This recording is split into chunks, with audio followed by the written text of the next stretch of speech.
Have you ever stopped to listen to the world around you, not just with your ears, but with your whole being? There's a rhythm to everything, a kind of hidden music most of us never even notice. But what if that music wasn't just beautiful? What if it was the very thing holding reality together? And what if one day it began to fray? I want you to picture a world woven from sound, where every star, every stream, every breath is part of an eternal symphony called the Great Harmony. This is the realm of the Valar, and for Alara, a young song weaver, this music is everything. It's her home, her purpose, her life. But lately, she's been hearing something else, something wrong. A faint, dissonant hum, hiding just beneath the surface of creation, like a crack in the foundation of the universe itself. Wherever you are right now, whatever time, it is where you're listening. Whether it's early morning or deep into the night, I'd love to know. Drop a comment below and tell me where in the world you're joining us from tonight. There's something special about sharing a story across time zones, about feeling connected even when we're apart.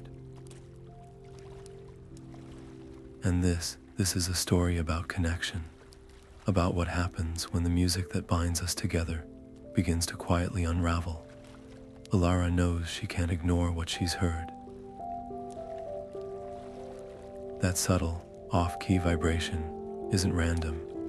It feels intentional, almost alive. And though she's young and uncertain, something deep within tells her that if she doesn't find the source of this corruption, everything she loves could fall into silence. Not just a quietness, but an emptiness, an unmaking. So she makes a choice, a dangerous one. She decides to follow the sound into the unknown, alone. What awaits her is more terrifying than she could have ever imagined. A force that doesn't just threaten the music, but seeks to erase it forever. This is where our tale begins. Alone in her chamber, Alara closes her eyes and does the one thing she was born to do. She listens, not with her ears, but with her very soul, reaching out with her inner resonance to touch the great harmony that flows through everything. It's a beautiful, overwhelming tapestry of sound, the deep, steady hum of the mountains, the sparkling trill of the rivers, the gentle chorus of the air itself. But there, woven into the very foundation of it all, is that faint, wrong note. It's a subtle vibration that feels less like a sound and more like a splinter in her mind, a painful strain that makes her want to pull away. It weakens her connection to the music she holds so dear, creating a sense of profound unease. Instead of retreating, she pushes further, focusing all her will on that single point of dissonance. She follows its thread, and as she does, a terrifying truth reveals itself. This is no random flaw in the music, no simple crack in the melody. It's a deliberate, cunningly hidden counter-melody, a song of silence designed to unravel the harmony from within. The evidence is right in front of her. The beautiful crystalline structures that adorn her chamber, which usually glow with a soft, warm light in tune with the world's song, begin to vibrate at a sickly, feverish pitch. Their gentle hum turns into a sharp, grating buzz, and their light dims to a murky, ominous flicker. This isn't an accident, it's an attack. Her first instinct is to cry out, to run to the elder weavers and show them what she has found. But that instinct is immediately crushed by a cold wave of fear. She can already hear their dismissive replies in her mind. They would call it a young weaver's overactive imagination, a misinterpretation of a complex harmonic convergence. They might even chastise her for meddling with frequencies she doesn't fully understand.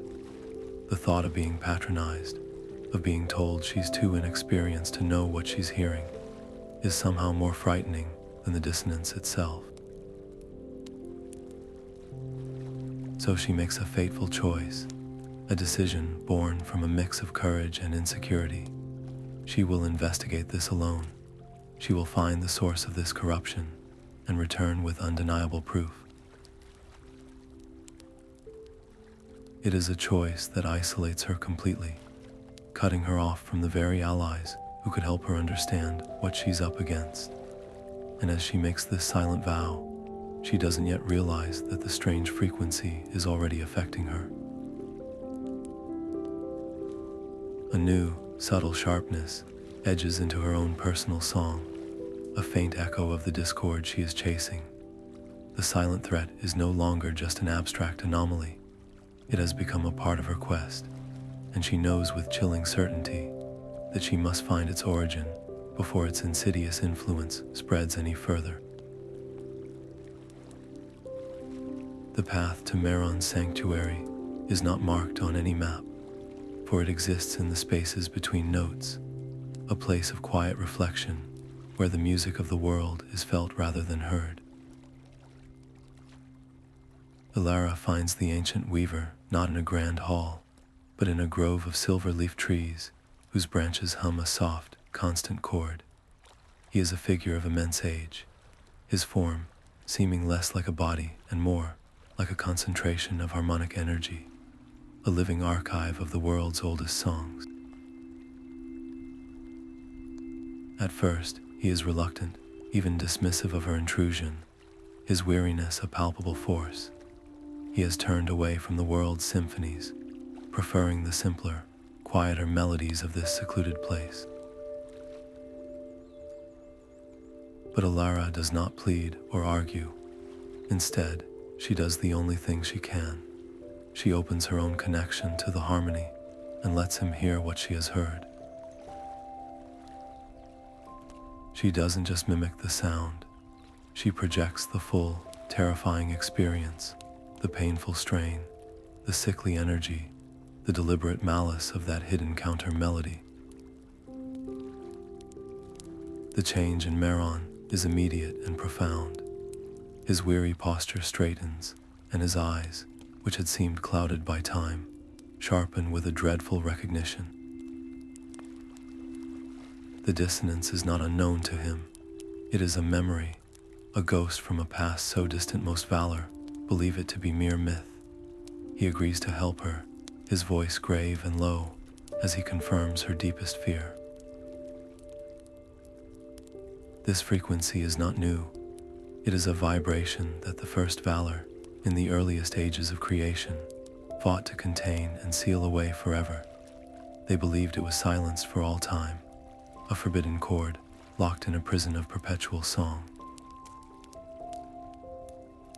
Its return is not just a problem, it is a catastrophic failure of that ancient safeguard, leading her into a chamber lined with crystalline scrolls and resonant tablets.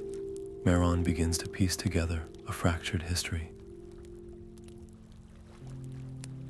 His fingers trace faded musical notations that tell a story of a primordial conflict, a war fought not with weapons, but with sound itself. The texts speak of a being known only as the Silent One, an entity born not from the music of creation, but from the void that existed before it. This being sought not to create its own melody, but to unmake harmony entirely, to reduce all existence back to the absolute silence from which it came. The first Valar, united in a chorus of unimaginable power, managed to defeat it, but the records of how they achieved this are frustratingly, suspiciously incomplete. Whole passages are missing, not worn away by time, but deliberately erased. Key melodies are scratched out, vital harmonies are reduced to vague whispers.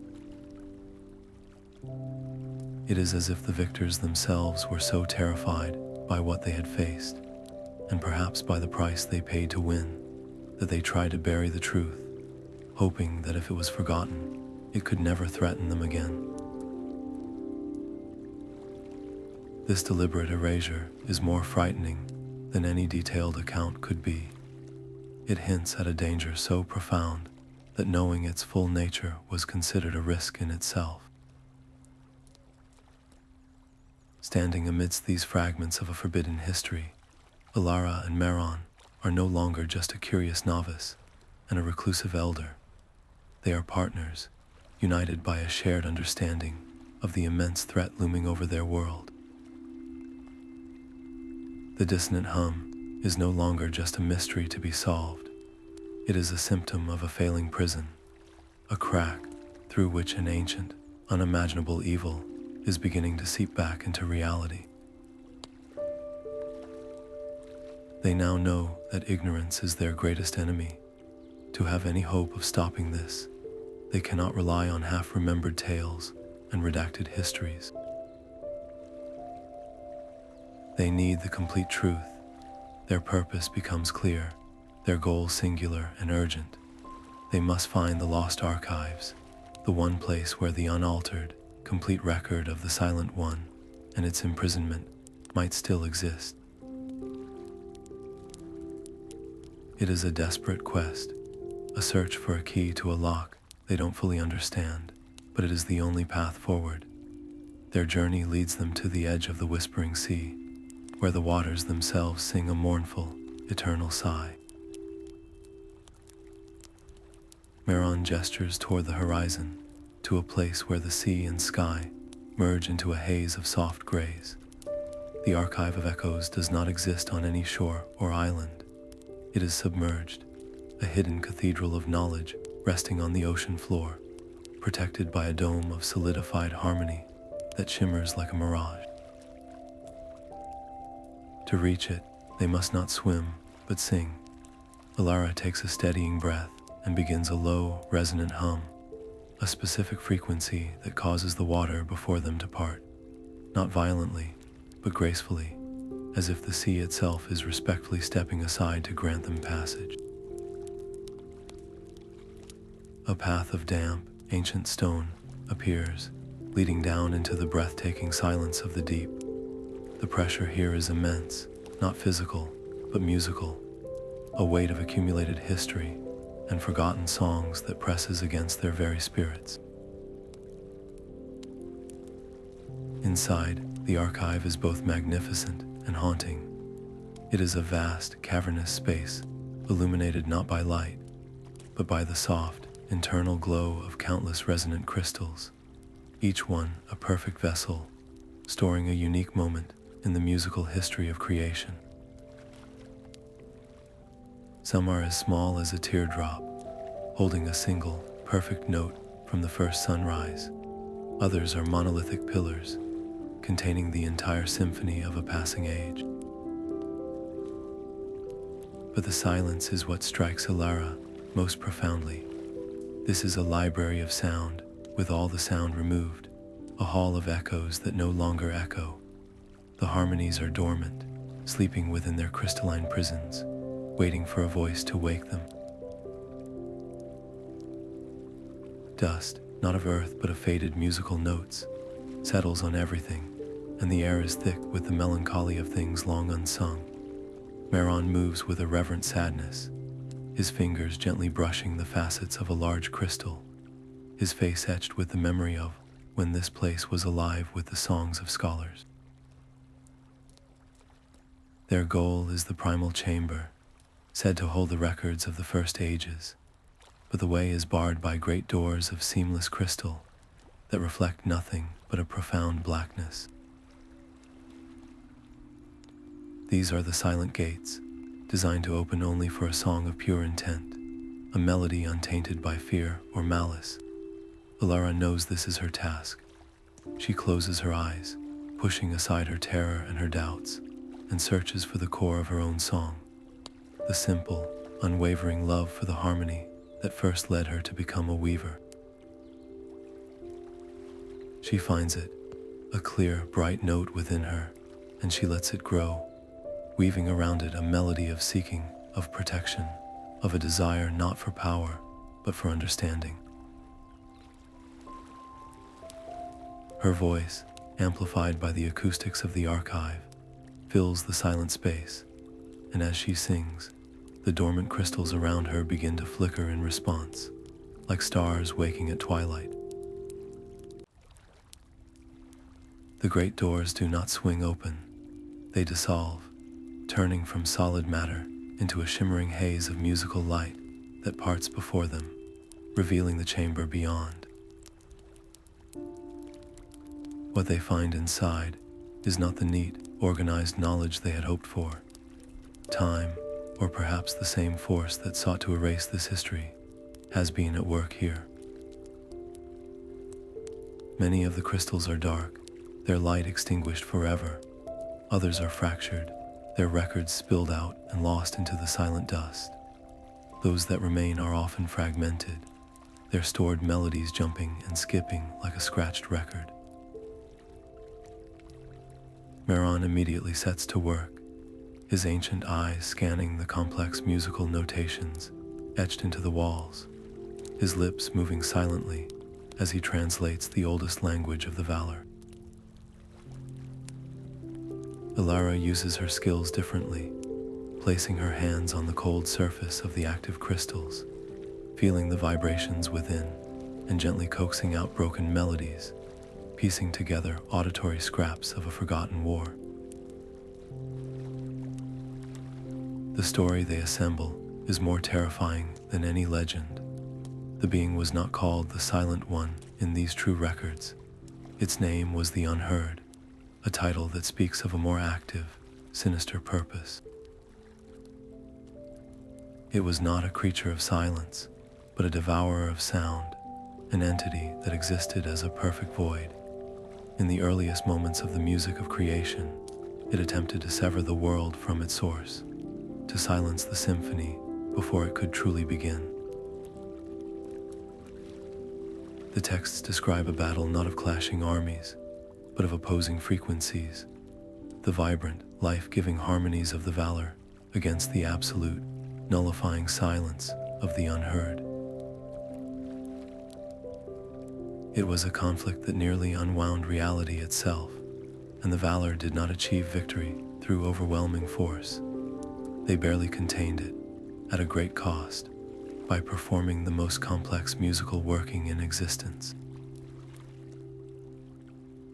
They wove a prison not of bars and walls, but of perpetual song, a single, endless chord of such perfect complexity that it created a resonant cage around the Unheard, constantly countering its silence with a vibration of pure existence. The realization crashes over them both at once, a cold dread that sucks the air from the room. The dissonance Alara detected, that faint, malicious hum, weakening the great harmony, is not the Unheard itself. It is a stress fracture in that ancient, musical prison. A single note in the perpetual song has faltered, creating a crack through which the essence of the Unheard is now slowly leaking back into the world. This changes everything. They are not investigating an anomaly. They are witnessing the beginning of a jailbreak. If that crack widens, if more notes in the sustaining chord fail, the prison will shatter entirely. The Unheard will not simply attack the world. It will methodically, inexorably unravel existence itself, note by note, until nothing remains but the silence from which it came. The stakes are no longer about solving a mystery or proving a theory. They are now the only ones who know that the entire universe is standing on the precipice of absolute, eternal silence. The stillness of the archive was suddenly a weapon. One moment, Elara and Maron were surrounded by the soft, sleeping light of history, their minds reeling from the terrifying truth they had just uncovered. The next, the very center of the chamber convulsed. A massive crystal, which had pulsed with a soft, steady light moments before, now glowed with a sickening, violent purple-black energy. It shuddered, and a hairline crack appeared on its surface, not with a sound, but with a sensation of something tearing. Then it exploded. It wasn't an explosion of shrapnel and force, but of pure anti-sound. A wave of absolute silence erupted from the crystal's heart, a visible distortion in the air that moved faster than thought. Where it passed, the gentle hum of the dormant crystals didn't just quiet, it was erased. The very concept of sound in that space was cancelled out, nullified into a void that was more than an absence. It was an active, hungry emptiness. Alara didn't have time to think. Her body acted on an instinct deeper than training. As the wave of silence rushed toward them, she threw her arms out and sang a single, desperate note. It wasn't a complex melody or a powerful working. It was the simplest, most fundamental chord of protection she knew, a triad of shielding frequencies she had learned as a child. She poured every ounce of her will into it, weaving the note into a shimmering, barely visible barrier of resonant energy, just as the silent wave hit. The impact was deafening in its silence. Her barrier held, but it shrieked in a way that was felt rather than heard, straining against the unnatural force. The protective cord bent inward, flickering dangerously, and Alara felt a cold, draining sensation, as if the silence was sucking the music directly from her soul. She gritted her teeth, pouring more of her own energy into the shield, her song becoming a defiant scream against the void. And then, as suddenly as it began, the assault ceased. The wave of silence dissipated, leaving behind an eerie, ringing quiet. The central crystal was now a pile of dull, gray dust. Elara gasped, her arms dropping, the effort leaving her dizzy and drained. She turned to Maron, a question on her lips, and her heart froze. The ancient weaver was on his knees, one hand pressed to his chest, his breathing shallow and ragged. His form, usually so vibrant with contained energy, seemed faded, translucent. He tried to speak, to hum, to make any sound at all, but his lips moved without producing even a whisper. The silent wave, though blunted by her shield, had washed over him. It hadn't just injured him, it had targeted his connection to the harmony itself, temporarily severing his ability to weave or even interact with the music that was his life. His eyes, wide with a shock that mirrored her own, met hers, and in them was a profound vulnerability she had never seen before. He was the keeper of ancient knowledge, her guide, her anchor. And now he was silent. The reality of the situation crashed down upon Alara with the weight of a mountain. This was no random malfunction of a failing prison. This was a targeted strike. The Unheard was not some mindless force of nature. It was intelligent, aware, and it knew they were here. It had felt their presence in its domain, understood they were uncovering its secrets, and it had lashed out directly from its prison to stop them. They were no longer scholars on a quest for knowledge. In the blink of an eye, they had become soldiers in a war they didn't choose, and their enemy had just fired the first, devastating shot. The dynamic of their partnership shifted irrevocably in that dusty, silent chamber. Meron, the mentor, was now vulnerable. Alara, the student, was now the protector. The weight of their mission settled squarely on her shoulders.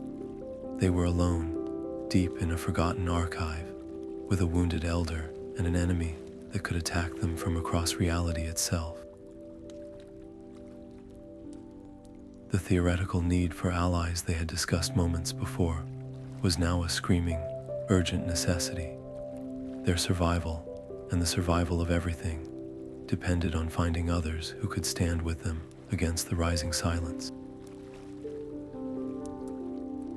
Leaving the chilling silence of the archives behind, Alara supported the weakened Meron as they journeyed toward the one place she hoped could offer both answers and power, the resonant spire.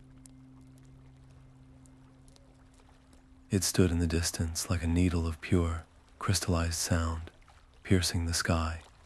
This was no mere fortress. It was a living instrument, a nexus point where the world's harmonies converged and were amplified, radiating outward to strengthen the great harmony across the entire realm. Its guardian, Aylwin, was a legend among the Valar, a weaver of immense power and even greater caution, known for his fierce protectiveness over the spire's delicate equilibrium. As they approached the humming walls of interwoven crystal and light, Elara felt a surge of hope. Surely here, at the heart of the world's music, they would find an ally. That hope was met with a wall of cold suspicion. Aylwin emerged from the spire's main conduit, his form shimmering with contained energy, his expression not of welcome, but of stern vigilance. He listened to their rushed explanation with arms crossed, his gaze flicking from Alara's earnest face to Meron's silent, pained form. His distrust was a tangible force. He saw not two potential allies, but a reckless young weaver and a fated elder, their very presence a potential disruption. He feared that their investigation into this so-called dissonance, their probing of unstable frequencies, could itself introduce chaos into the Spire's perfectly tuned systems. To him, their quest was not a salvation mission. It was a risk to the very stability they claimed to protect. He spoke of balance, of the catastrophic consequences of a single misplaced note within the Spire's core, and for a moment, Alara felt the old fear of being dismissed creep back in. But this time, she was not alone in a chamber of flickering crystals. This time, she had the weight of truth behind her. Instead of arguing, she asked for a moment of his time, a chance to show him rather than tell him. With Meron's encouraging nod, she closed her eyes and did something profoundly difficult and dangerous. She opened her own connection to the harmony wider than she ever had before, making herself a conduit for the corruption she had been tracking.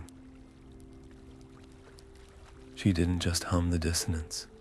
She let it flow through her, projecting the full, vile sensation of that hidden counter-melody into the pure space around the spire. The effect was immediate and horrifying. The beautiful, steady light of the spire's outer crystals flickered and dimmed. A low, grinding vibration, entirely alien to this place of perfect pitch, shuddered through the ground beneath their feet. The air itself seemed to grow heavy and sour. Aylwin's stern demeanor shattered into stunned disbelief, then into dawning horror. He hadn't just heard it. He had felt it corrupt the edge of his own domain. The evidence was undeniable. The threat was real, and it was already lapping at the walls of his fortress. His reluctance melted away, replaced by the grim resolve of a guardian whose charge was under attack. He agreed to help, not with enthusiasm, but with a solemn sense of duty. His strength would be theirs. Together, they hurried into the heart of the spire, a vast chamber where the central crystal, a magnificent pillar of swirling light and sound, pulsed with the amplified music of creation. This was their plan, to use the spire's incredible power as a lens, to focus its energy not outward to strengthen, but inward to listen, to create a sonic map of the world and pinpoint the exact source of the spreading silence. The three of them took their positions around the core, their voices joining in a complex chord of seeking. Aylwin's powerful bass provided the foundation. Meron, though still voiceless, guided the flow of energy with precise hand movements, and Alara's clearer, higher frequency acted as the needle. As their combined song rose, the central crystal flared brilliantly, and a breathtaking map of light and sound began to materialize in the air above them. It was the entire realm, rendered in shimmering harmonic patterns. Rivers shone as ribbons of flowing melody, forests were clouds of complex counterpoint, and mountains stood as deep, resonant chords. For a glorious moment, it worked. They could see the vibrant health of the world's music, and then they saw the sickness. At first, it was just a few minor, outlying frequencies at the very edge of the map, a faint, gray static where there should have been vibrant color. But as they watched, the grayness began to spread, not randomly, but with a chilling purpose. It moved like ink through water, following the hidden pathways of the world's harmonics, corrupting them from within. And then, the spire itself reacted. The beautiful map shuddered. The image of the corrupted areas flared with that same sickening purple-black energy from the archive, and a feedback wave of distorted sound screamed back through the crystal core. The spire faltered, the light flickered violently, and the harmonious hum of the fortress stuttered into a jarring, discordant stammer. Aylwin cried out, straining to keep the system from overloading. Their attempt to map the silence had instead given it a doorway into the one place that was supposed to be immune. They severed the connection, the map vanishing as the central crystal settled back into its steady pulse, though now it seemed wounded, its light slightly dimmed. The three of them stood in a shaken silence, the failure hanging heavy in the air. The Unheard's influence was not just spreading, it was far more sophisticated than they had imagined. It had already woven itself into the minor, foundational frequencies of the world, the subtle undercurrents of the harmony that everything else was built upon. Its reach was not only wider than they thought, it was deeper, more entrenched. Using the spire had been a mistake. It was like using a magnifying glass to look at a poison, only to realize the poison had already coated the lens. This failure was a brutal lesson. They could not fight this enemy from a distance, with amplifiers and maps. The corrupted frequencies were now part of the system itself. Aylwin looked at the weakened core of his life's work, his face a mask of grim realization. There was only one path left, a terrifyingly direct one. If they could not find the source from afar, they would have to go to it. They would have to confront the silence at its heart, guided by fragmented notations from Meron's oldest texts. Their path led them downward, away from the living music of the world, and into a place of endings. The entrance to the Cavern of Lost Sound was not a grand archway, but a fissure in the world, a tear in the rock that seemed to suck the very noise from the air around it. As they approached, the vibrant chorus of the forest behind them grew muffled, then distant, until it was replaced by an oppressive, heavy quiet. Stepping inside was like stepping into the world's attic, a vast, shadowy space where the air itself felt thick with the ghosts of abandoned tunes and unfinished symphonies. This was the final resting place for every melody that had ever been forgotten, every harmony that had faded from memory, every song that had ended without an echo. The walls were not stone, but a strange, spongy, sound-absorbent material that seemed to drink the faint scuff of their boots on the dusty floor. Alara immediately felt the wrongness of it. Her connection to the great harmony, which usually felt like a warm, steady hum in her chest, was here reduced to a faint, staticky whisper. To navigate, she couldn't rely on the world's music. She had to create her own. With a deep breath, she began to hum a simple, stable note of guidance, a sonic thread she could use to find her way back. But the cavern fought her. The moment her sound left her lips, the environment reacted. Unstable sonic barriers, like invisible walls of distorted energy, shimmered into existence around them. Some were mere ripples, causing her note to warble and bend. Others were violent, dissonant shock waves that lashed out, trying to sever her concentration and shatter her protective melody.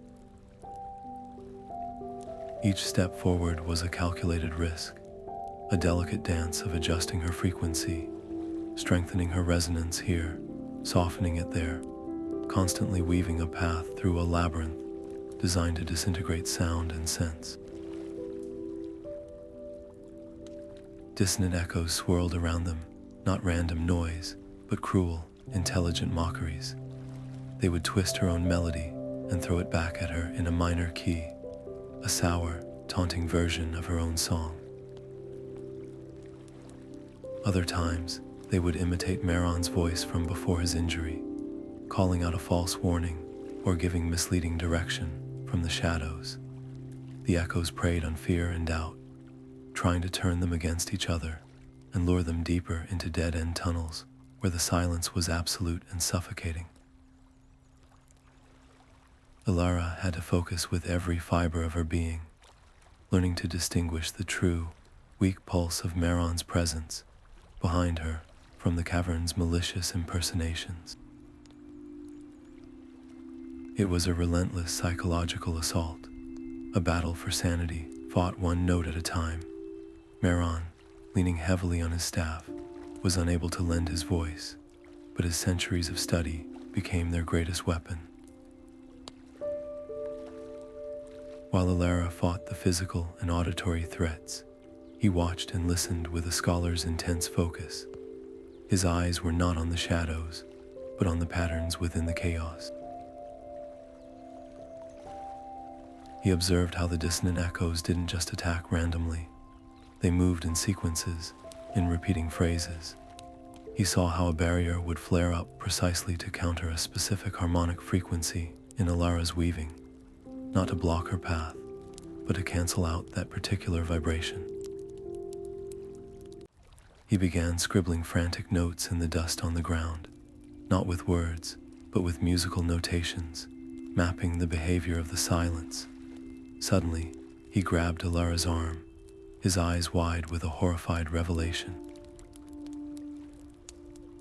He pointed at his crude drawings, then at the swirling dissonance around them.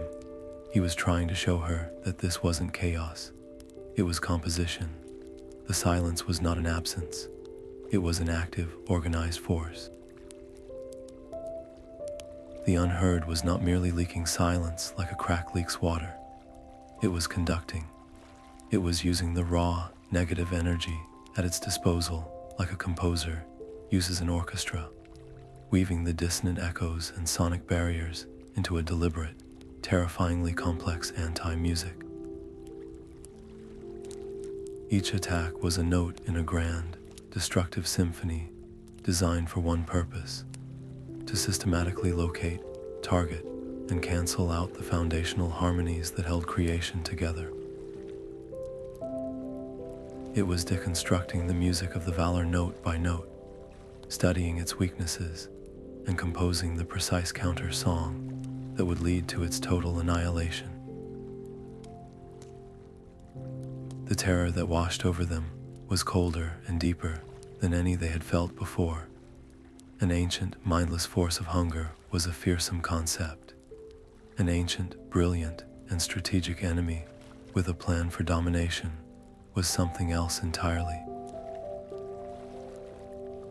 The Unheard wasn't just trying to break free from its prison to bring back the void. It was practicing. It was using the Cavern of lost sound as a proving ground, testing its destructive compositions on the forgotten music stored here, refining its anti-melodies before unleashing them upon the living, vibrant world above. Their enemy was not a beast, but a maestro of silence, and they were trapped in the middle of its horrific rehearsal.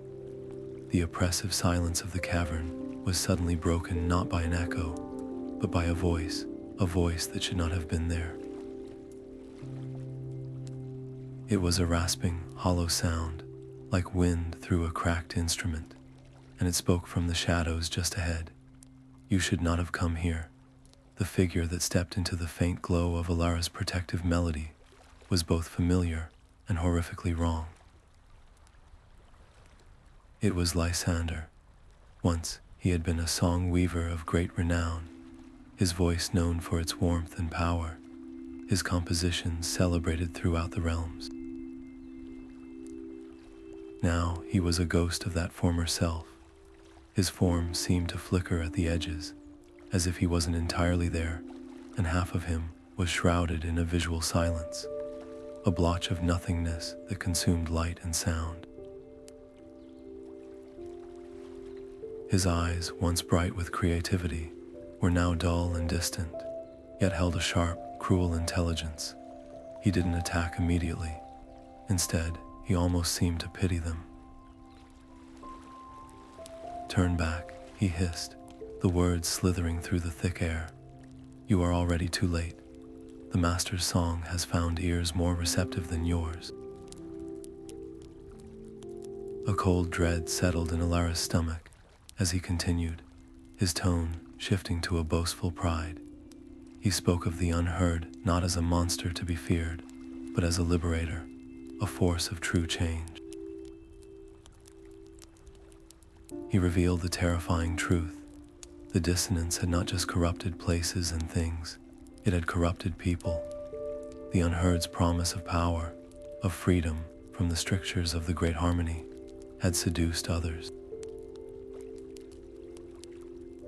There were song weavers, once trusted and respected, who now served the silence from within the very heart of their society. They were spies, saboteurs, a fifth column, working to ensure the prison's collapse from the inside. Trust, the very foundation of their community, had been weaponized against them. Alara's heart ached at the sight of him. She remembered the weaver he had been, the beautiful, complex harmonies he had composed for the joy of creation. This hollowed-out shell was a tragedy. She lowered her defensive posture slightly, her voice softening from a shield into a plea. "Lysander," she said, his name a melody on her lips. Remember the sunrise over the silver peaks, the song you wove for it. Remember the joy of a perfect chord resonating through the chorus. This silence is not freedom, it is emptiness. It is the end of everything you once loved. For a single, fleeting moment, something flickered in his dead eyes. A memory, a shard of the man he was, reacted to the beauty of his own past. His head tilted, and the oppressive silence around him wavered, but the moment died as quickly as it was born. The Unheard's influence was too deeply rooted. The flicker of memory was seen as a threat, a weakness to be purged. A snarl of pure dissonance ripped from Lysander's throat, a sound so violently anti-musical that it physically hurt to hear. He lunged at her, not with physical force, but with a concentrated spear of silent energy aimed directly at her core, seeking to sever her connection to the harmony, as had been done to Meron. Alara had no time for grief. Instinct took over. She couldn't bring herself to attack him with a harmful frequency. To do so would be to accept the Unheard's philosophy of destruction. Instead, she reached for an older, more difficult weaving, a song of binding. It was a melody of restraint, not violence. She sang of roots growing deep and strong, of vines of light that could hold without harming, of stillness and peace. The notes flowed from her, weaving a complex, shimmering net of resonant energy that flew to meet his attack. The two forces collided in a silent concussion of opposing ideals. Her binding song wrapped around his lance of silence, containing it, smothering it. The effort was immense. It was like trying to hold back a tidal wave with a spider's web. Every note she sang cost her, draining her energy, leaving her feeling lighter, frayed at the edges, but her will held, the binding held. Lysander's form shuddered and collapsed as the net of harmony tightened around him, cocooning him in a temporary prison of forced stillness. He was neutralized, but not defeated. Alara sank to her knees, gasping for breath, the world swimming before her eyes. The cost of her mercy was a deep, profound exhaustion. She had stopped him without causing harm, but she had spent a significant part of her own strength to do it. As she looked from the bound, silent form of Lysander to the weakened Maron, the true horror of the situation crystallized. The enemy was no longer a distant, abstract force in a prison. The enemy was here. It had a face she recognized. It had once been a friend. The Unheard's greatest weapon was not its destructive power, but its ability to turn their greatest strength against them. Their community, their trust in one another, their shared love of the music, all of it was now a potential vulnerability. Who could they turn to? Who could they trust? The next friendly face they saw could be a mask hiding the silence within. The battle had just become infinitely more complex and infinitely more personal. Emerging from the suffocating silence of the cavern felt like breaking the surface of a deep, dark lake, but the air that greeted them was no less heavy. They stumbled into the weeping chorus, a forest unlike any other. Here, the trees were not silent, but they sang a music of profound sorrow. Their leaves, long and silver, did not rustle in the wind. They vibrated, producing a continuous, low threnody of loss and regret. It was a place of beautiful, heartbreaking music, a natural memorial to things long gone, or at least it had been. Now, the Unheard's dissonance had sunk its claws deep into this vulnerable, emotional landscape. The mournful melodies, once pure in their grief, were now twisted into something vile. The trees' songs were no longer just sad. They were despairing, hopeless whispers that seemed to coil through the air like cold mist. Alara felt the change immediately. It wasn't an attack, but an erosion. The music here didn't seek to shatter her spirit with a violent blow. It sought to dissolve it, note by note. A deep, lethargic weight settled on her shoulders, and a voice that sounded disturbingly like her own began whispering in the back of her mind. What was the point of fighting? The enemy was too powerful, too clever. Their trust was broken, their strength was failing. Hadn't they already lost? She saw the same grim resignation, etching deeper lines onto Meron's face. The forest's corrupted song was a psychological weapon, expertly designed to turn their own exhaustion and fear against them, to make them lay down their weapons and simply give up. Elara knew they could not take another step forward under this weight. To continue would be to march toward their own defeat, their wills already broken. They had to fight back, not against a creature, but against an atmosphere. They had to change the music. We have to purify it, she said, her own voice sounding small and thin against the oppressive dirge. We have to remind this forest what its true song is. Maron, though still unable to add his voice, nodded in firm agreement. His eyes held a fierce determination. He would lend his knowledge and his presence. This would be an act of co-creation, a testament to their partnership. They found a small clearing where an ancient, massive tree stood, its bark etched with natural musical runes, its song the most distorted of all, an agonizing, scraping whine that set Alara's teeth on edge. This was the heart of the corruption here. They placed their hands on its trunk, and Alara closed her eyes. She didn't try to shout down the dissonance. Instead, she listened for the root of the tree's original melody, the true, beautiful grief that had been perverted. She found it, a faint, golden thread of memory, buried deep beneath the layers of twisted sound. Holding on to that thread, she began to hum. It was a soft, gentle tone of acknowledgement, of understanding. She sang of rain that washes away pain, of memories that bring comfort instead of anguish, of loss that leads to growth and new beginnings. Meron stood beside her, his hands also on the tree, his eyes closed in intense concentration. Though he could not sing, he could guide. He directed the flow of the harmony through his own connection, acting as a conductor for her melody, shaping its flow and amplifying its intent with centuries of understanding.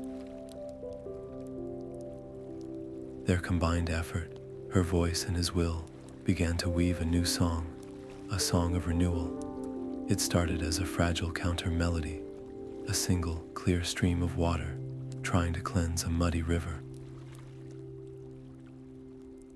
But as they poured their energy into it, the song grew. It spread from the ancient tree, out through the roots, connecting it to the others, flowing through the entire forest. The agonizing whines and despairing whispers began to soften, replaced by a purer, more poignant sorrow, a sadness that held within it the seeds of hope and the promise of healing. The silver leaves overhead began to shimmer with their own soft light, and for a moment, the oppressive weight lifted. The weeping chorus was remembering how to grieve without succumbing to despair. But the effort was monumental. As the last note of their renewal song faded, Alara's knees buckled. She caught herself on the tree, her body trembling with exhaustion. Maron swayed on his feet, his face pale and drawn. They had poured a tremendous amount of their own spiritual energy into the forest, and in doing so, they had shone like a beacon in the shadows. Their light had driven back the darkness, but it had also revealed their position, and the darkness was now watching. From the edges of the newly cleansed clearing, the shadows themselves began to coalesce. They deepened, thickened, and pulled away from the tree trunks, taking on a vague, hunched form. These were not creatures of flesh and blood. They were walking voids, manifestations of the Unheards will given a terrible, tangible shape. They had no distinct features, only a swirling, silent darkness that seemed to drink the light and sound from the air around them. They made no noise as they moved, a dozen or more of them gliding into the clearing, surrounding Alara and Meron. Their presence was an assault on the senses, a chill that had nothing to do with temperature, and a pressure that made the ears pop. The corruption was no longer just a frequency infecting the world. It had learned to make soldiers. The silent war had just become terrifyingly literal. The silent creatures glided forward, a tightening circle of pure, hungry nothingness. Their movement was utterly soundless, a visual horror that made the air itself feel thin and brittle. Elara's song of protection, already weakened from her efforts in the forest, flickered like a dying candle flame. Meron stood beside her, his face a mask of grim acceptance, his silent presence a testament to their desperate situation. They were out of options, out of strength, and out of time. It was in that moment of utter hopelessness that Aylwin made his choice. He had been standing slightly apart, his hand pressed against the fractured central crystal of the resonant spire. Even broken, the great crystal still held a vast reservoir of pure, harmonic energy, the accumulated power of centuries, now unstable and bleeding away into the corrupted air. He met Alara's eyes, and in his gaze, she saw no fear, only a fierce, determined resolve. He gave her a single, slight nod, a final gesture of understanding and farewell. Then he turned back to the crystal, placed both hands upon its cracked surface, and began to sing. It was not a song of defense or protection. It was a song of unleashing. A song of total, self-destructive release. He poured every ounce of his own life force into the damaged core, not to repair it, but to push it past its breaking point. He was conducting a catastrophic overload. The spire, which had been humming a pained, discordant stammer, suddenly fell silent. For one heart-stopping second, nothing happened. Then light, a pure, blinding, white gold light, erupted from the crystal, from Aylwin, from the very stones of the fortress itself. It wasn't just light, it was solidified harmony, the last perfect note of the spire given physical form. The wave of energy that exploded outward was not violent in the way of fire and shrapnel. It was a concussive blast of pure, perfect sound, a single, magnificent chord that contained the entire history of the spire's purpose, every song it had ever amplified, every harmony it had ever protected. The silent creatures, beings of absolute void, met this ultimate expression of existence and simply came apart. They had no defense against such concentrated music. They dissolved like shadows in a sudden sunrise, their forms unraveling into wisps of harmless mist before vanishing entirely. The wave washed over Alara and Meron, and instead of harming them, it felt like a warm, energizing embrace, a last gift of strength from their ally. But the cost was absolute. As the dazzling light faded, the resonant spire was dark. The great central crystal was not just cracked, it was a pile of dull, gray dust.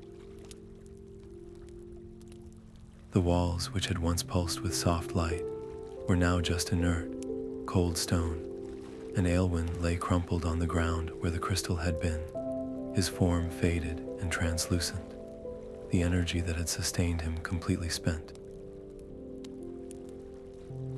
Elara rushed to his side, dropping to her knees. His breathing was shallow, each breath a struggle. He focused his dimming eyes on her, and when he spoke, his voice was a faint, airy whisper, yet every word was etched with the weight of final truth. It feeds, he gasped, on fear. It grows strong on isolation. Your doubt, your loneliness, that is its weapon. He struggled for another breath, his hand weakly grasping hers. Your strength, your only strength, is together. Unity, a song of many voices. Remember, his eyes held hers for a final, profound moment, and then the light within them went out. The guardian of the resonant spire was gone. The grief that washed over Alara was a physical blow, but it was immediately forged into something harder, sharper, and more determined.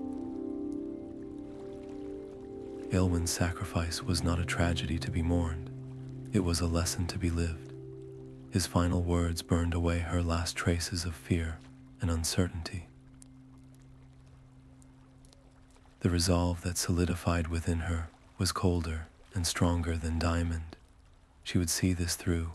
She would not rest. She would not waver. She would restore the harmony or spend her last breath trying.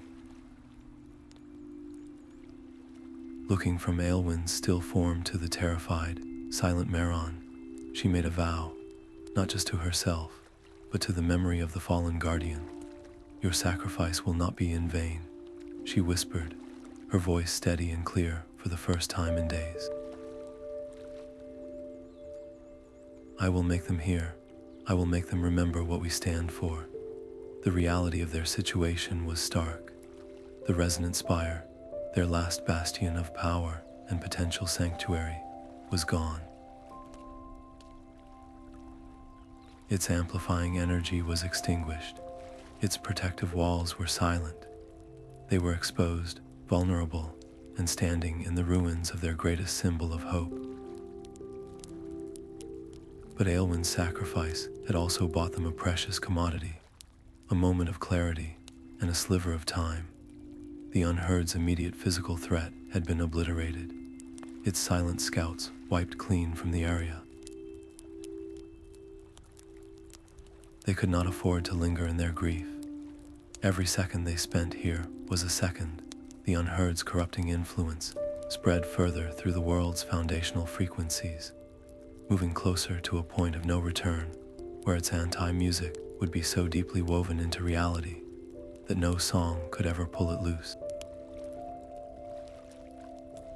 Their mission was no longer about investigation or even warning others.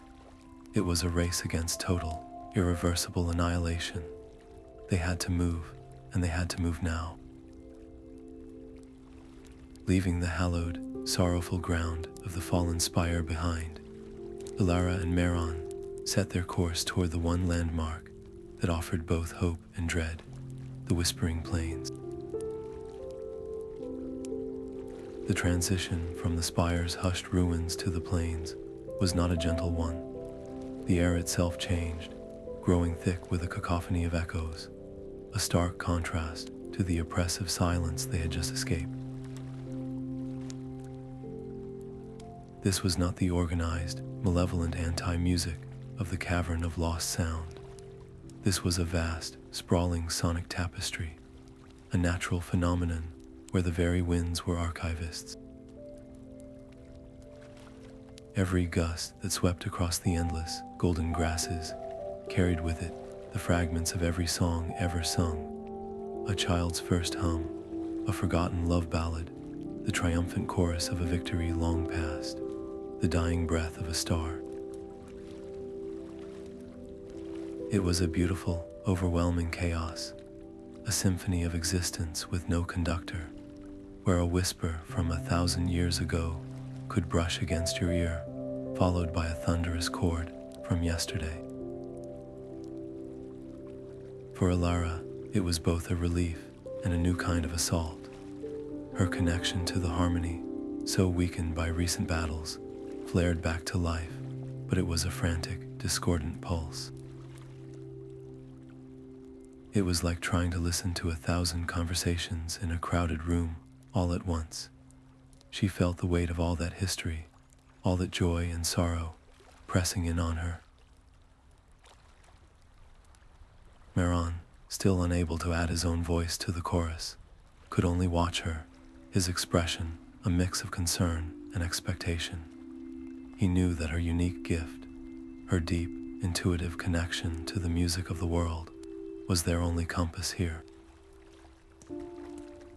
Their only hope was that somewhere in this immense, beautiful noise was the one clue they desperately needed: the location of the Unheard's prison.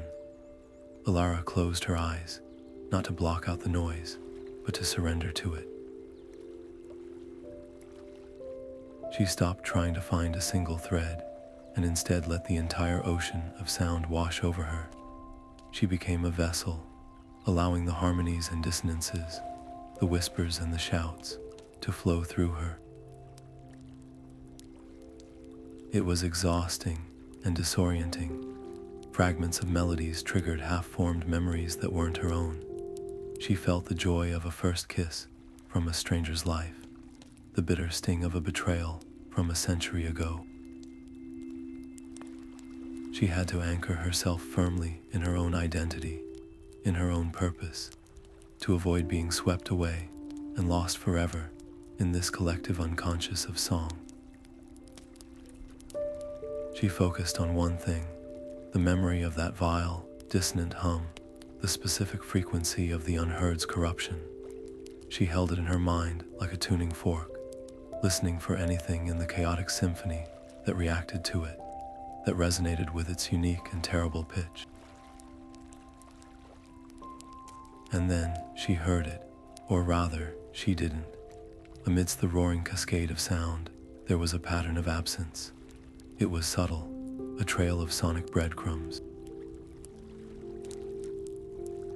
A beautiful, soaring melody would suddenly cut off, not naturally, but as if snipped by scissors.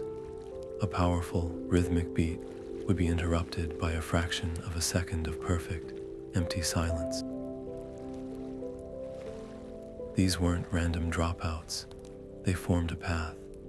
The corrupting influence of the Unheard was acting like a filter on the plains, subtly editing the world's song, scrubbing away traces of its own location. By listening for what was missing, for the gaps and the silences it left in its wake, Alara could trace a route backward. The gaps grew more frequent, the silences slightly longer, all pointing in one consistent direction. She opened her eyes, her face pale with effort, but alight with grim triumph. She knew, the silent delta, she said, her voice barely a whisper, yet carrying absolute certainty. Its prison is at the heart of the silent delta. The name alone was enough to send a shiver of primordial fear through both of them. The silent delta was not just a place on a map. It was a legend, a warning told to young song weavers. A place no song could reach, a swamp where sound went to die. The journey toward it was a descent into an ever-deepening hush. The vibrant, chaotic chorus of the whispering plains began to fade behind them, the voices growing fainter, as if someone was slowly turning down the volume on the world. The golden grasses gave way to gray, brittle reeds that did not rustle when touched. The very air grew heavy and still, losing its ability to carry vibration. Soon, the only sounds were the necessary, horrifically muted ones they made themselves. The soft, dead thud of their own footsteps on the spongy earth. The rustle of their clothing that seemed to be swallowed by the stillness, just inches from their bodies. The frantic pounding of their own hearts in their ears. A sound that now felt deafeningly loud and private. This was more than just quiet. It was an active, hungry silence that pressed in on them from all sides, a physical pressure against their eardrums. Elara instinctively tried to hum, to create a small bubble of familiar sound, to hold the void at bay. The note left her lips and died instantly, absorbed by the thick air before it could even fully form. It was a profoundly unnerving sensation, like shouting into a pillow with no hope of an echo. Maron reached out and placed a hand on her arm, his touch a silent communication, more vital than any words. They could no longer speak. They could no longer sing. They were reduced to gestures, to shared looks, to the simple, physical reassurance of each other's presence. Their identities, so intrinsically tied to their connection to the music, felt paper thin in this oppressive void. Who were they without their song, without their voice? The silence threatened to strip them of not just their power, but their very selves, reducing them to mere thoughts in a soundless vacuum. Each step forward was an act of sheer faith, a belief that there was something worth reaching on the other side of this terrible, silent sea.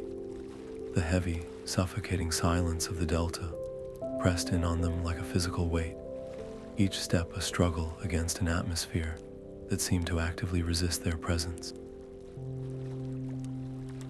Every breath was a conscious effort, and the absence of their own song, the very thing that defined them, was a gnawing emptiness in their souls. Meron stumbled, his strength finally giving out, and Alara caught him, her own body trembling with exhaustion. They sank onto a gnarled, petrified root that broke the surface of the murky water. The two of them huddled together in a tiny island of fading resolve amidst an ocean of nothingness. It was here, in this place where hope itself seemed to die, that Meron finally let the walls around his ancient heart crumble. He turned to Alara, his eyes, usually so full of scholarly distance, now brimming with a profound and painful vulnerability.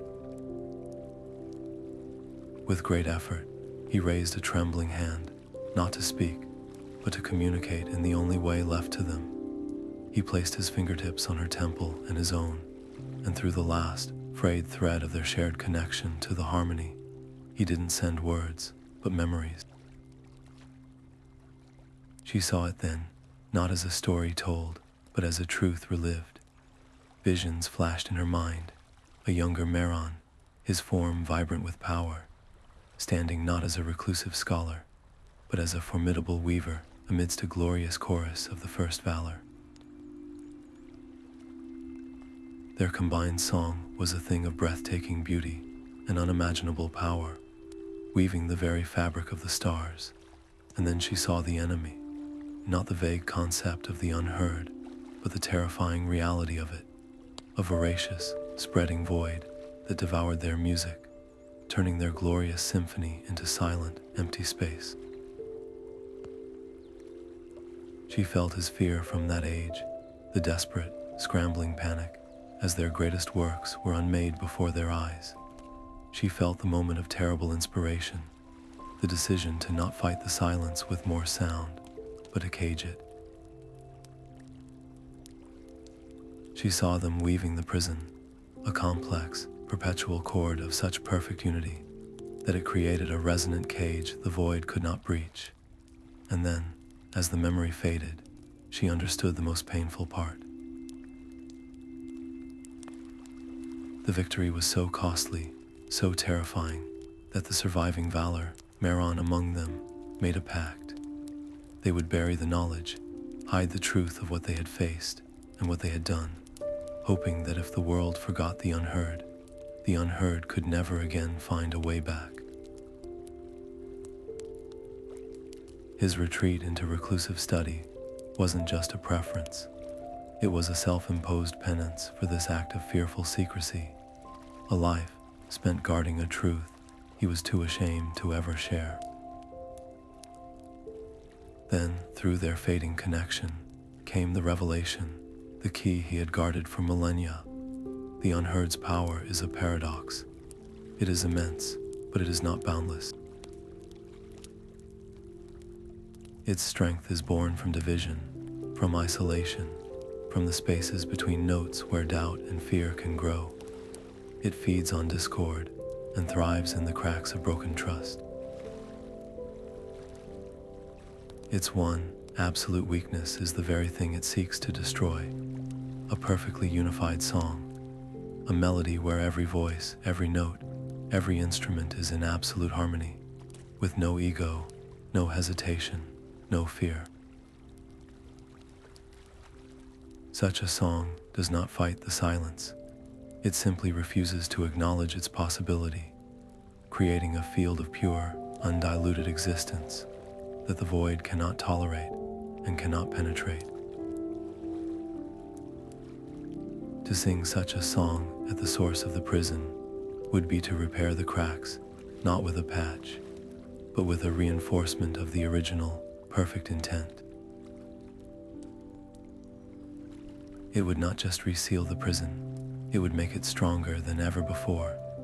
For a single, glorious moment, Alara felt a surge of pure, undiluted hope. There was a way, a real, tangible way to win, but as quickly as it rose, the hope curdled into a despair so profound it was a physical ache. Maron's memories showed her the solution, but her own recent experiences showed her the impossible obstacle. To create that perfectly unified song would require the combined, willing, and trusting strength of all the song weavers, every single one. But the Unheard, in its brilliant malice, had already made that impossible. It had sown distrust like a poison, turning weaver against weaver. It had corrupted Lysander, and who knew how many others, creating a fifth column within their ranks. How could they possibly unite when they couldn't even know who to trust? How could they sing as one when the very community needed to do so was fractured, suspicious, and bleeding from self-inflicted wounds? The solution was a beautiful, perfect key, but it was locked inside a box they could no longer open.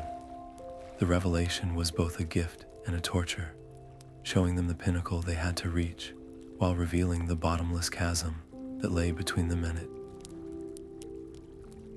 They had the answer, but the path to using it was shrouded in the very darkness they sought to defeat. The transition from the world of fading sound into the silent delta was not a step, but a plunge into an entirely different element. One moment, the air held the faint, muffled remnants of the whispering plains. The next, it was as if a great, soundproof door had slammed shut behind them. The marsh did not feel like a natural place. The air was thick and heavy, a lukewarm broth that seemed to absorb vibration the moment it was born. Alara's own gasp of shock was a silent, meaningless shape of her mouth. The instinct to call out to Maron was met with a terrifying void where her voice should have been. The silence here was not an absence. It was a presence, an active, suffocating force that pressed in on their eardrums with a physical weight, making them ache with the strain of listening for something, anything that never came. Communication was reduced to its most primal form, a touch on the arm to halt, a pointed finger to indicate direction, a shared look that had to convey volumes of fear, caution, and determination. Their progress was a slow, agonizing slog through murky, knee-deep water that made no splash in sucking mud that released their boots with a grotesque, silent pull. Every sense was muted except for sight and a deep, visceral feeling of wrongness that settled in the pit of their stomachs. The landscape was a study in muted, sickly colors, grays, pale greens, and the dull black of rotting vegetation. Strange, fleshy plants that looked like closed ears grew in clumps, and the gnarled, petrified trees seemed to twist away from some unseen horror. The only sound was the frantic, internal drumming of their own hearts, a private thunder that only emphasized the public void around them. The most profound terror, however, was not external. It was the slow, creeping unraveling happening within Alara herself. Her entire life had been defined by her connection to the great harmony, a constant, comforting hum that was as much a part of her as her own breath. Here, in the silent delta, that connection was being systematically severed. It felt like a vital cord, a lifeline to everything she was being slowly, painfully stretched thinner and thinner. With each step deeper into the marsh, the hum grew fainter, replaced by a cold, hollow emptiness. A terrifying thought began to whisper in the quiet of her own mind. If her connection to the music faded completely, what would be left? Would she simply cease to be Alara, the song weaver? Would she become just another silent thing in this silent place, unmade and forgotten? The Delta wasn't just attacking their mission, it was attacking the very essence of who they were. Yet they pressed on. There was no other choice. To turn back was to accept the unmaking of all things. They moved forward driven by memory, the memory of Aylwin's sacrifice, the memory of the vibrant world behind them, the memory of what they were fighting for. Their determination became a silent song in itself, a melody of pure will that they carried in their hearts because they could not give it voice. They became each other's anchors, Meron's aged, steady presence a bulwark against the despair that threatened to swallow Alara whole, and her fierce, protective resolve a source of strength for his weary spirit. Then, through the perpetual misty haze, they saw it, the prison. It was not what they had imagined from the ancient texts. It was a vast, obsidian monolith that jutted from the heart of the marsh, its surfaces unnaturally smooth and glassy, reflecting nothing but a dull, flat grayness. It was not simply a structure, it was a wound in reality, a geometric assertion of anti-creation. As they drew closer, they could see that its surface was covered in intricate, fading runes, not carved, but seemingly burned into the stone by some unimaginable force. These were the musical notations of the first Valar, the complex, perpetual song of binding that had held the Unheard for ages. But the runes were dim, their light guttering like a candle in its last moments. And from between them, from hairline cracks that spider-webbed across the monolith's face, the dissonance poured forth. It did not pour like water or light. It was a visible corruption, a seeping, black-purple vapor that twisted in the silent air with a malicious, intelligent grace. Where it touched the murky water, the water seemed to die, becoming clear and utterly still, devoid of even microscopic life. Where it touched the gray sky, the haze seemed to thicken into a permanent, hopeless gloom. This was the source. This was the crack in the foundation of everything. And the sheer volume of it, the raw, unchecked power bleeding from the prison, was staggering. The oppressive silence of the Delta was merely the background radiation. This was the concentrated essence of the Unheard's hatred, and it was overwhelming. They stood there, two small, silent figures at the edge of the murky water, staring up at the monument to their potential failure. The final battle would have to be here. They had found the heart of the enemy, but as they looked from the towering, leaking monolith to the empty, silent marsh surrounding it, the truth of their situation became devastatingly clear. They were not an army. They were not even a fully functional duo, with one weaver silenced and the other feeling her own power leeching away by the second. They were outnumbered not by creatures, but by the sheer, inexorable scale of the silence itself. They were outmatched not in skill, but in the fundamental energy of this place, which was actively hostile to their very existence.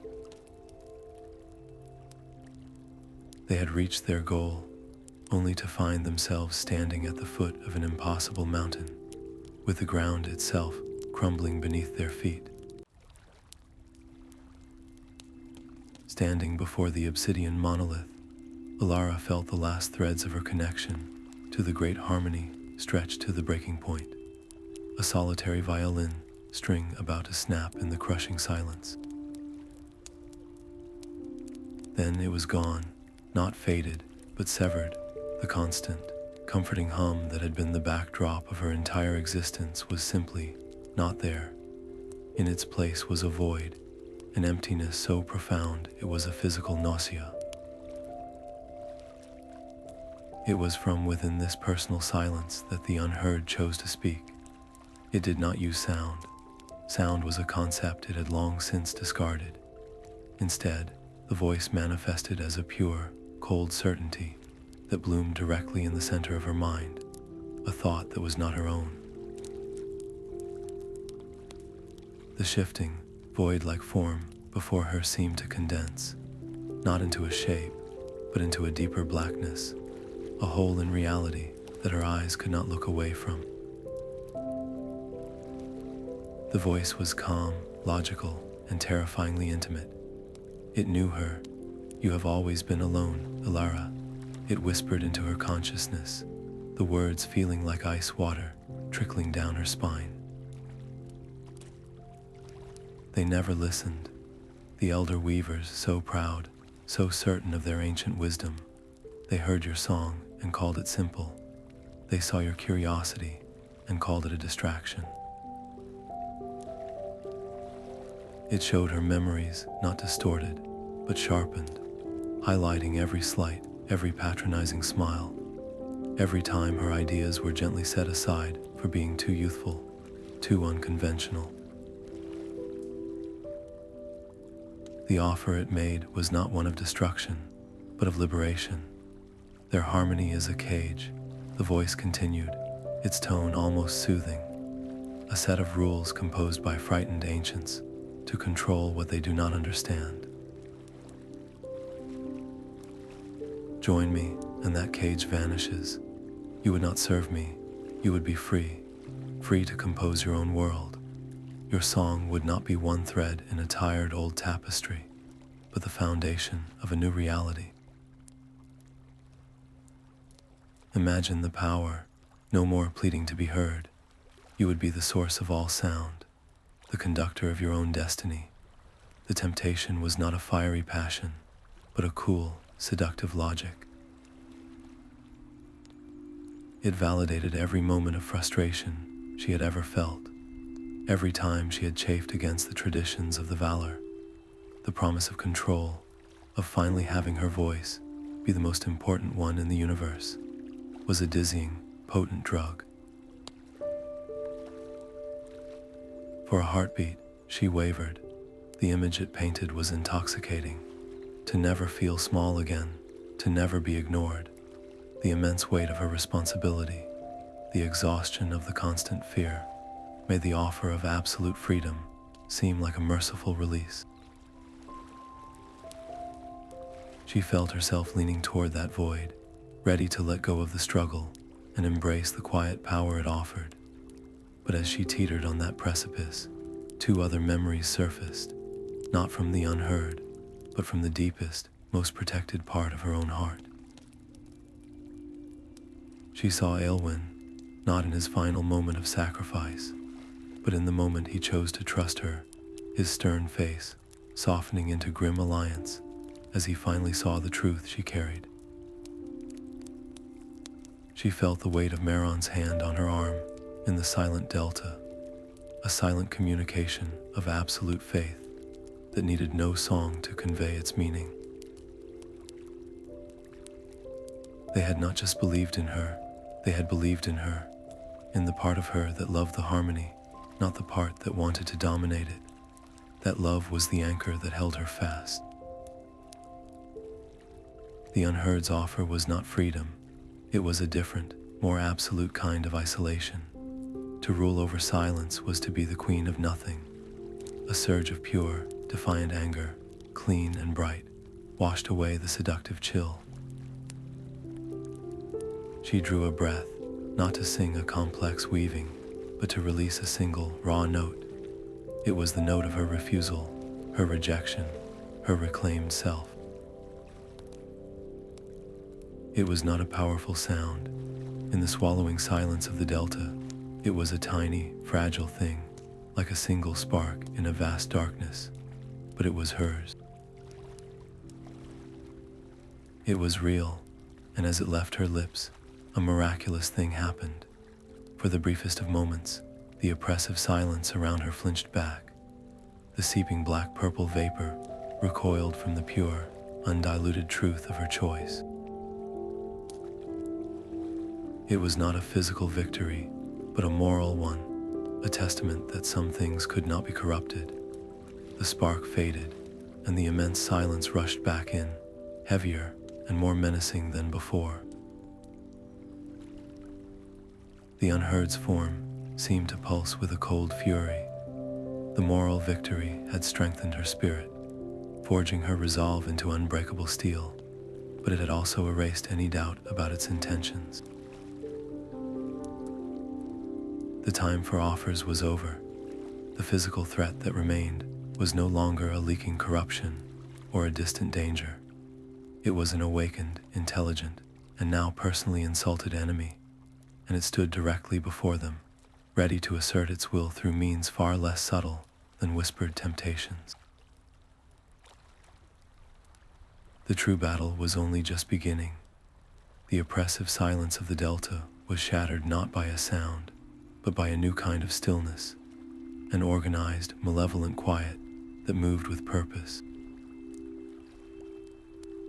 From the thick, dead mist they emerged, a legion of the silent creatures, their shadowy forms gliding over the murky water without a ripple, and at their head stood a figure that made Alara's heart clench in a painful mix of grief and horror. It was Lysander, but the last vestiges of the weaver he had been were now utterly gone. His form was a conduit of pure void, a human-shaped hole in reality, through which the Unheards will pour into the world. His eyes were twin pools of absolute blackness, and when he moved, the air around him died, becoming colder and thinner. He was no longer a corrupted ally. He was a general leading the army of uncreation. He raised an arm, a gesture devoid of any musical grace, only a cold, tactical command. The silent creatures surged forward, a wave of hungry nothingness aimed at overwhelming them through sheer, silent force. Elara's first instinct was to meet violence with violence, to summon a song of pure, destructive power, to blast these manifestations of the enemy into oblivion. Her fingers twitched, a defensive chord already forming in her mind, a melody of shattering force. But as she looked at Lysander, at the empty shell that had once contained a brilliant, creative spirit, a deeper understanding washed over her. To fight them with harm, to use a song of destruction, would be to accept the Unheard's fundamental premise that existence is a conflict to be won by obliterating the other. It would make her a part of its terrible symphony, just another instrument playing a note of violence. In that crucial moment, she realized the true nature of their only possible victory. To save their world, they could not just defeat the enemy, they had to reclaim what the enemy had stolen. They had to heal. They had to remind the lost why the music was worth saving. This was not a battle to be won with force, but with memory. She met Meron's eyes, and though he could not speak, his gaze held a question. With a slight shake of her head and a softening of her own expression, she communicated her new intent. She saw the understanding dawn in his eyes, followed by a grim nod of agreement.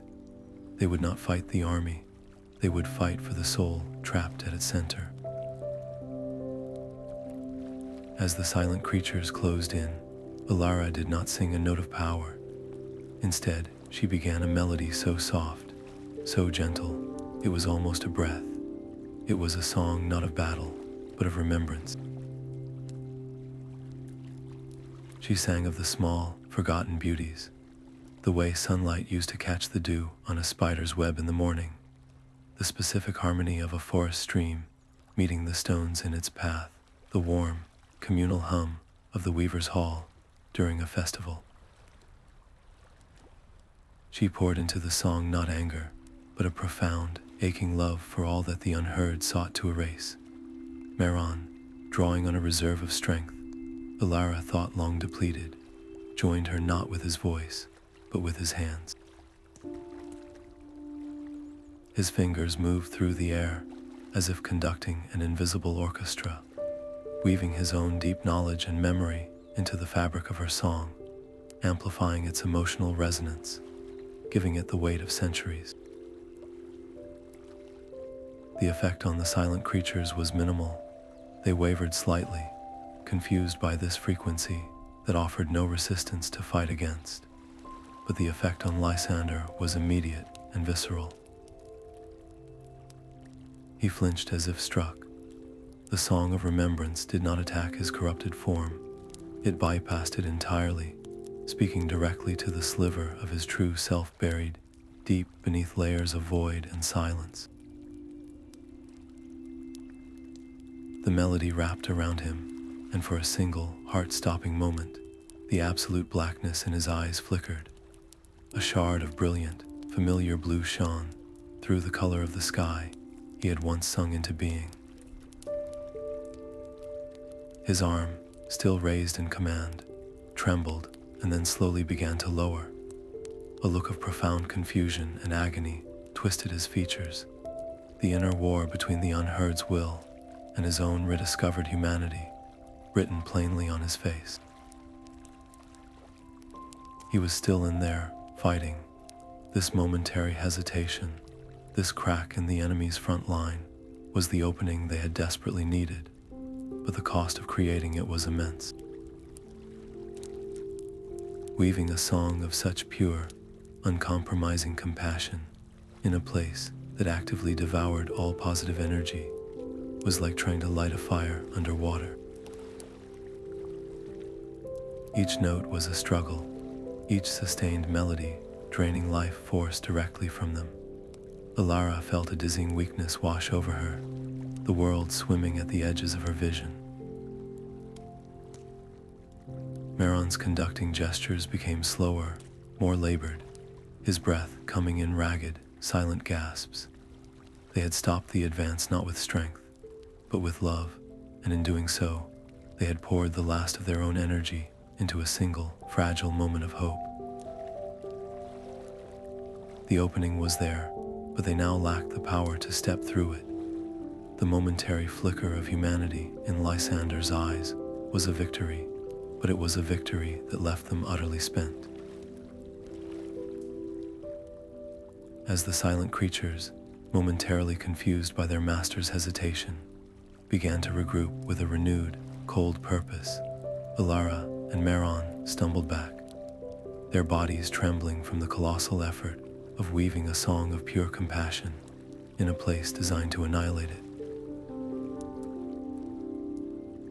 They were cornered against the cold, seeping surface of the prison monolith, the dissonant vapor curling around their ankles like a possessive mist.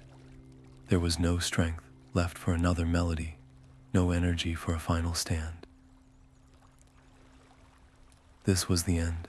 It was then, in the shadow of their certain defeat, that Meron's hand closed around Alara's wrist. His touch was not a gesture of farewell, but of transmission. He looked at her, and in his eyes, the scholarly distance was gone, replaced by a clarity so sharp it seemed to cut through the oppressive silence. He could not speak, but he did not need to. He opened the last vestige of their mental connection and poured into her mind not words, but a singular, crystalline concept, a truth so fundamental and powerful it was the key to everything. She saw it not as an idea, but as a perfect geometric form of intertwined light and sound. The harmonic key. This was not a weapon. It was not a shield. It was a resonance. The first Valar, in their ultimate act of creation, had not fought the Unheard with opposing force. They had harmonized the very frequency of existence itself into a locking mechanism. The prison was not a cage of power, but a perfect, sustained note, the exact vibrational pitch at which reality had first sung itself into being. To reseal the cracks, to reinforce the bars, one would not need a more powerful song, but a more perfect one. A single, pure voice would have to attune itself to that primal frequency and become a living conduit for the fundamental note of creation, channeling it directly into the fractures of the monolith. It would be an act of supreme alignment, of becoming one with the music at its most essential level, and as this understanding flooded her, so did the devastating cost. No mortal form, no matter how gifted or pure of heart, was meant to channel such raw, unadulterated creative force. The first Valar had performed this working as a united chorus, distributing the immense energetic burden across hundreds of voices. For a single weaver to attempt it would be like trying to contain the ocean in a thimble. The power would flood through her, and in the glorious, terrible moment of mending the world, it would almost certainly unravel the vessel that delivered it. The harmonic key was not a song to be sung, but a sacrifice to be made. Meron's gaze held hers, and within it was an unbearable weight of sorrow and absolute certainty. He had studied the old texts not just as history, but as prophecy. He had watched her from a distance, seen her unique connection to the harmony, her resilience, her capacity for love over power. He believed, with every fiber of his ancient being, that she was the one the music had been preparing for this moment. She was the pure-hearted weaver who could achieve the impossible alignment. The unspoken question hung between them, heavier than the silence of the delta itself. Would she accept this? Would she become the key, knowing it would almost certainly break her? Alara did not look at the advancing army of silence. She did not look at the terrifying, shifting form of the Unheard. She looked inward, at the memory of Aylwin's final, determined nod. She felt the ghost of Lysander's momentary clarity. She heard the faint, fading echo of the world's beautiful, vulnerable music, a symphony she had sworn to protect. This was not a choice between life and death. It was a choice between a death that meant something and a life that meant nothing in a silent, unmade world. There was no hesitation.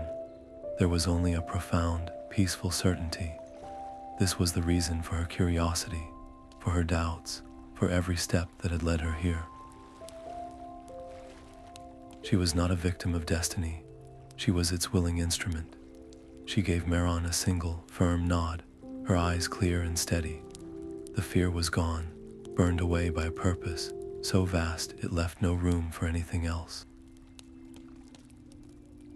The weight that settled on her shoulders was not the weight of a burden, but the weight of a singular, ultimate truth. Her life, her song, her very being had found its final, perfect note.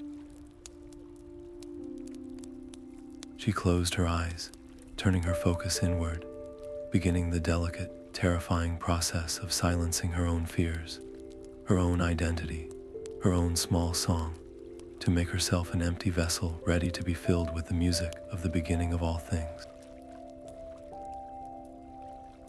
She prepared not for a battle, but for the most sacred performance ever conceived.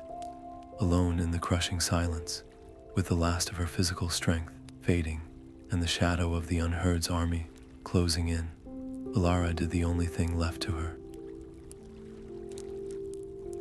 She turned inward, away from the dead air of the Delta, away from the terrifying visage of her enemy, and reached for the one thing the silence could not truly touch, the invisible, resonant thread that connected every song weaver to the great harmony.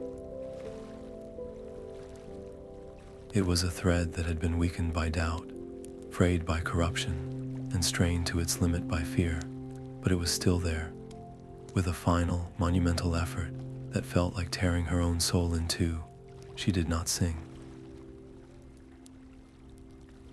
She screamed, but this scream had no sound in the physical world.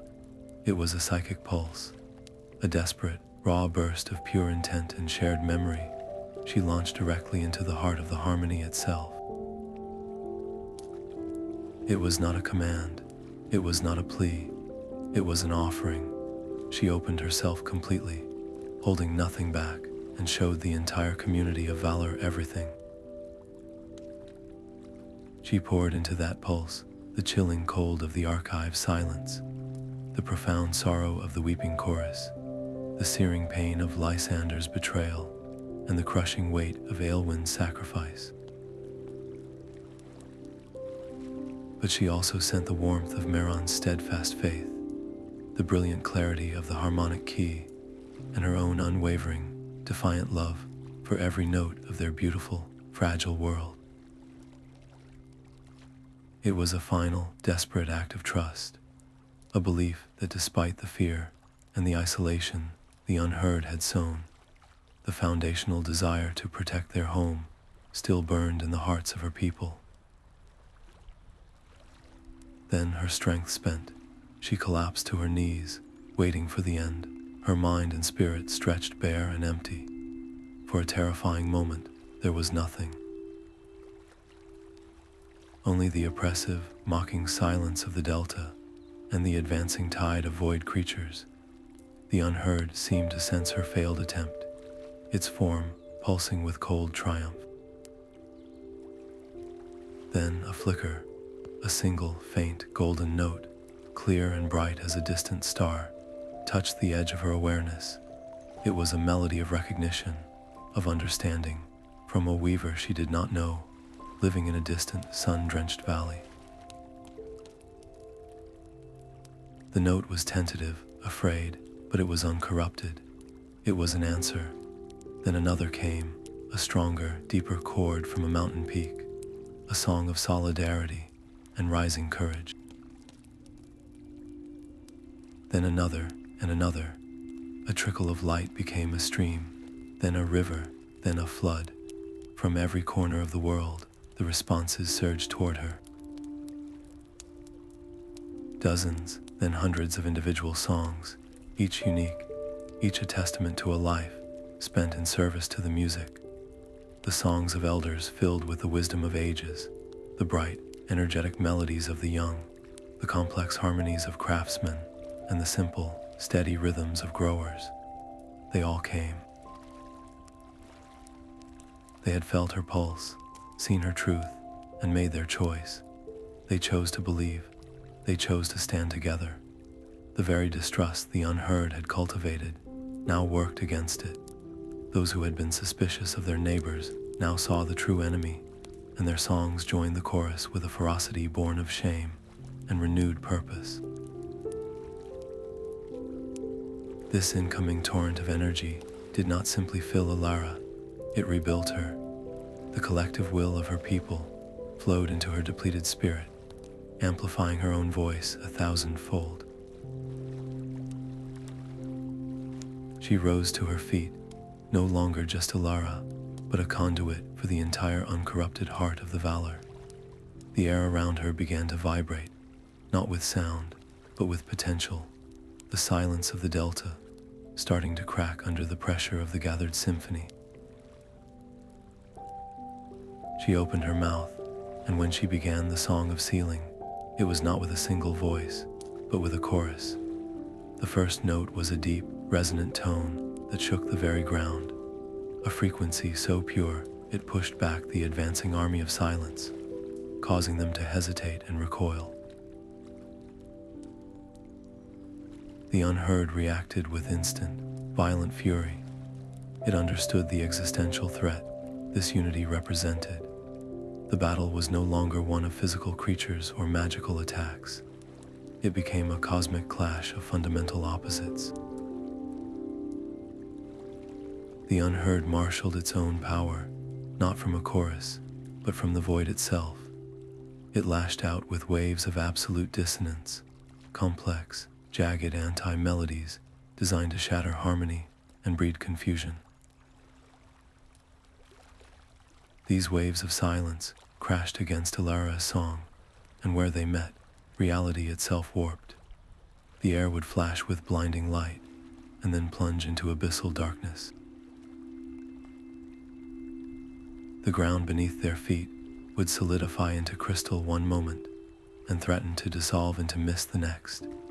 It was a war of creation versus uncreation, each note of Alara's sealing song building a bar of the prison, each wave of dissonance from the Unheard, trying to unmake the very concept of bars and prisons and songs. Alara stood at the center of the storm, a beacon of concentrated music. Each note she sang was a colossal struggle, a battle of wills fought across the entire spectrum of existence. She felt the fear of the weavers lending her their strength. She felt their hope, their pain, their love. She channeled it all, weaving every emotion, every unique voice, into the perfect, unified frequency of the harmonic key. The song was immense and terrifyingly beautiful, a tapestry of sound so complex it defied comprehension. Yet at its core was that one simple, primal note of creation. She was the needle, and the gathered songs of her people were the thread, and together they began to stitch the world back together. The perfect, unified harmony was no longer a song being sung. It was the universe realigning itself. Elara stood at the epicenter of a storm of creation, a singular point through which the collective will of every uncorrupted song weaver poured into the fractured prison. Her voice was 1,000 voices, a symphony of shared purpose that wove threads of golden light into the cracks of the obsidian monolith. With each note, the seeping, black-purple vapor of the Unheard's essence was pushed back, the vile dissonance silenced by a chord so pure it felt like the first morning of existence. The prison walls began to glow from within, the faded musical runes re-etching themselves with blazing light, the structure groaning not with strain, but with the profound relief of healing. The Unheard, trapped within this rapidly closing net of absolute music, did not go quietly. Its form, a shifting void of anti-sound, convulsed in a rage that transcended noise. It emitted a shriek that was the absolute opposite of sound, a vacuum of fury that tore at the edges of the newly woven harmony, a final, desperate attempt to claw back its freedom by unraveling the very concept of the song itself. But the unified chorus was too strong, its will too united. The Unheard's defiance was smothered by the overwhelming tide of music, its form compressing, destabilizing, being forced back into the confines of its ancient cage. Victory was moments away. The final notes of the sealing song were rising to a crescendo, the last cracks in the monolith shimmering as they prepared to fuse shut forever. And in that ultimate moment of its defeat, the Unheard revealed its cruel, intelligent malice. It could not break the song. It could not stop Alara, so it targeted the one vulnerability it knew her heart could not ignore. With the last shred of its power, it did not lash out at her. It focused its entire being into a single, concentrated spear of absolute silence, and hurled it not at the conduit of the music, but at its source of strength, at Maron. The attack was perfectly calculated. It was too fast for any conventional defense, materializing instantly before the old weaver's heart. Maron, his own defenses spent, his focus entirely on supporting Alara, had no time to react. He simply looked up, his eyes meeting hers, and in them was no fear, only a calm acceptance of his role and a final, fierce pride in hers. He was willing to be the cost. Elara saw it all in a frozen sliver of time, the lethal spear of void, her mentor's peaceful resignation, and the devastating certainty that completing the song meant sacrificing the man who had believed in her when no one else would. The unified chorus within her waited for the final, resolving note, the note that would lock the prison for good. To divert any energy now would be to risk everything, to leave a hairline fracture through which the Unheard might eventually whisper its way back out. The fate of all creation balanced on a knife's edge. And in that impossible moment, a clarity colder and sharper than crystal settled over Alara. She understood the flaw in the Unheard's logic, the weakness in its philosophy of either or. It believed in division, in forcing a choice between two absolutes, but the true strength of the harmony was not in choosing one over the other. It was in the seamless integration of both. Love was not a distraction from duty, it was the very reason for it. To abandon Meron to complete the song would be to embrace a hollow victory, a world saved but forever scarred by the same kind of cold calculus the Unheard itself employed. Her choice was not between the song and her mentor. Her choice was to prove that the song was capable of both.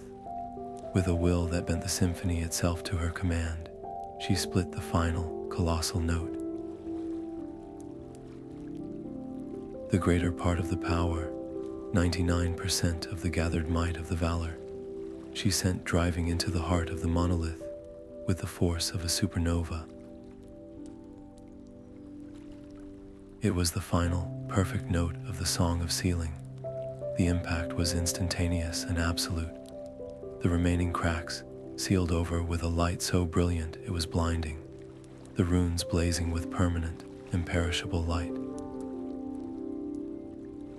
The Unheard's form was utterly and completely contained, its presence vanishing from the world as the prison slammed shut, its silence once more locked away behind a door of eternal song.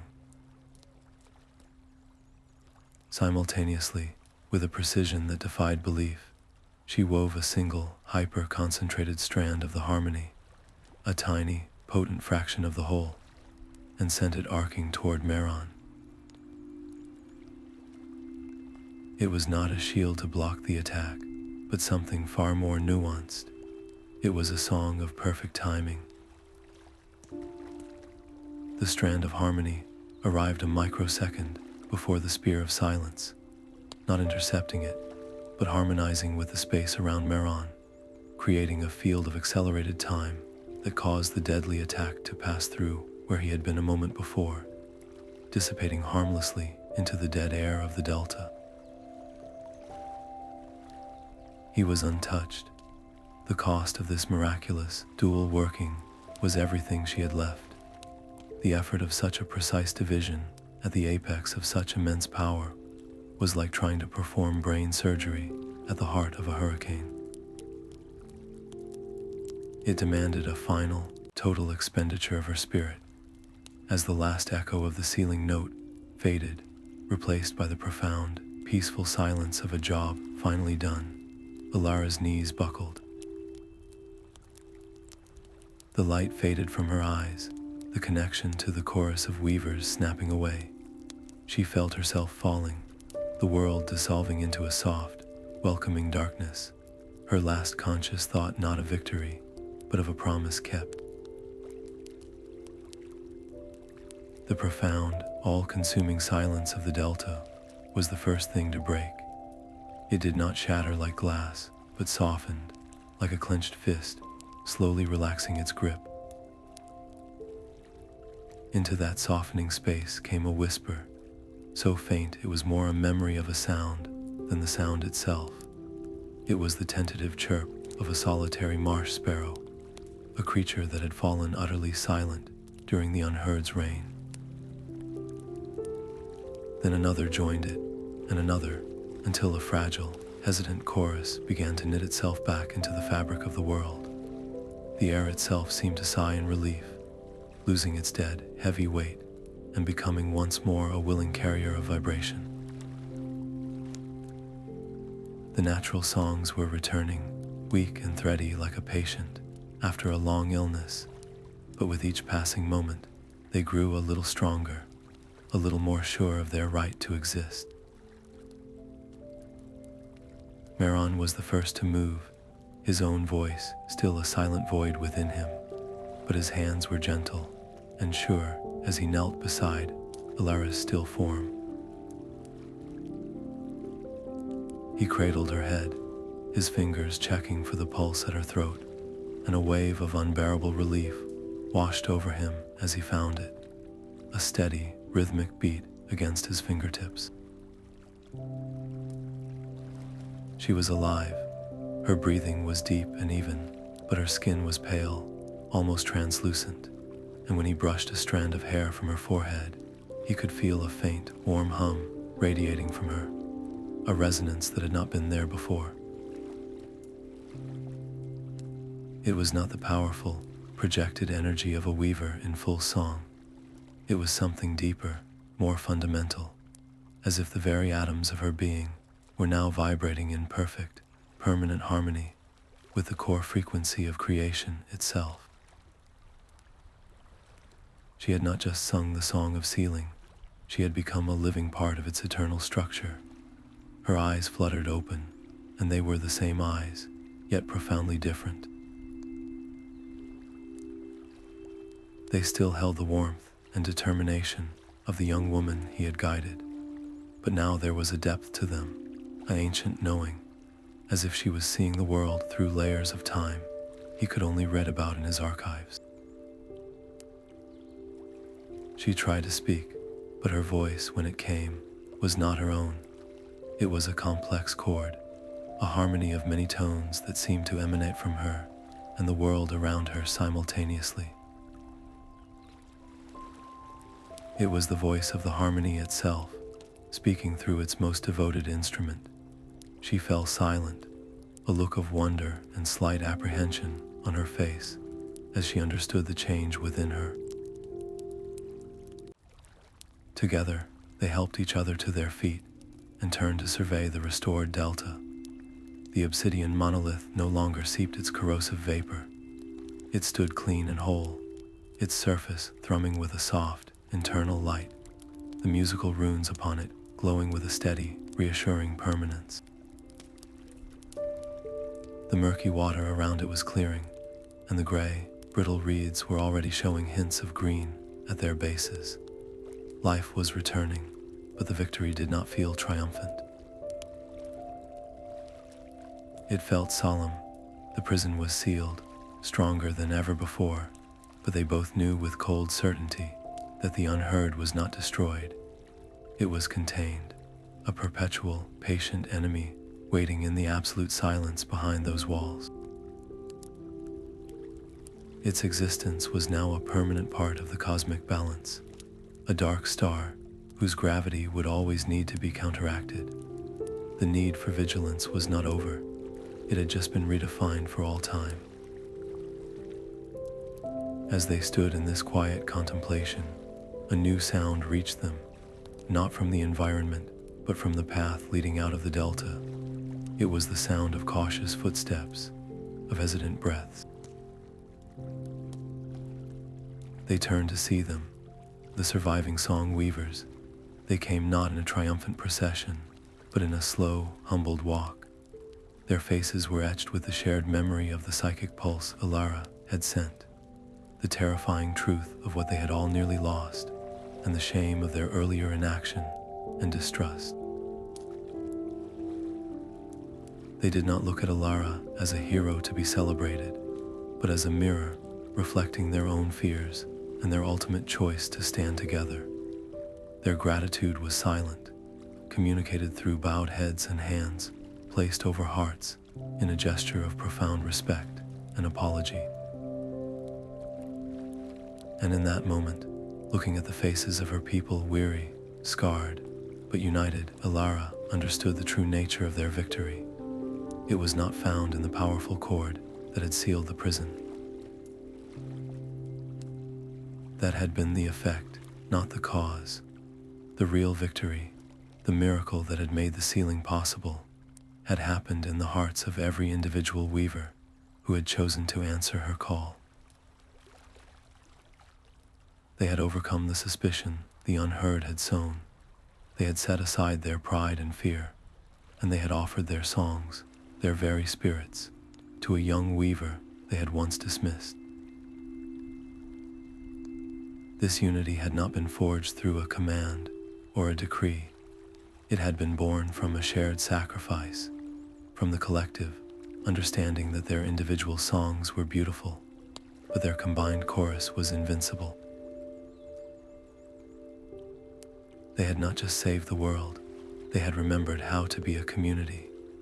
The journey back to the ruins of the Resonant Spire was a somber pilgrimage, a walk through a world still trembling with the memory of silence. The once majestic fortress was now a heartbreaking landscape of shattered crystal and cold, gray stone, a stark monument to Aylwin's ultimate sacrifice. The air, which had once thrummed with the amplified music of creation, was now still and heavy with loss. For many of the weavers who followed Alara and Meron, the sight was a physical blow, a visible wound in the world that mirrored their own inner fractures of guilt and grief. They stood in a silent, hesitant circle around the broken core, their heads bowed, unsure where to even begin, the weight of the task feeling as immense as the silence they had just escaped. Elara did not see only ruins, she saw a foundation. She moved to the center of the broken circle, her presence different now, not louder, but deeper, as if her very being was rooted more firmly in the world. She placed a hand on the largest fragment of the central crystal, and instead of a song of power or a complex working, she began with a single, clear, steady note. It was a note of acknowledgement, a tone that held within it the full weight of their shared sorrow for Aylwin, their fear of what had passed, and their hope for what might come next. She did not ask them to join her in a grand symphony. She simply invited them to listen to the silence, not as an enemy, but as a space waiting to be filled. To feel the memory of the Spire's song still sleeping in the stones. One by one, the other weavers began to add their voices. It was hesitant at first, a fragile collection of individual notes, each carrying its own doubt and pain. But Alara, with a newfound patience and wisdom, began to gently guide them.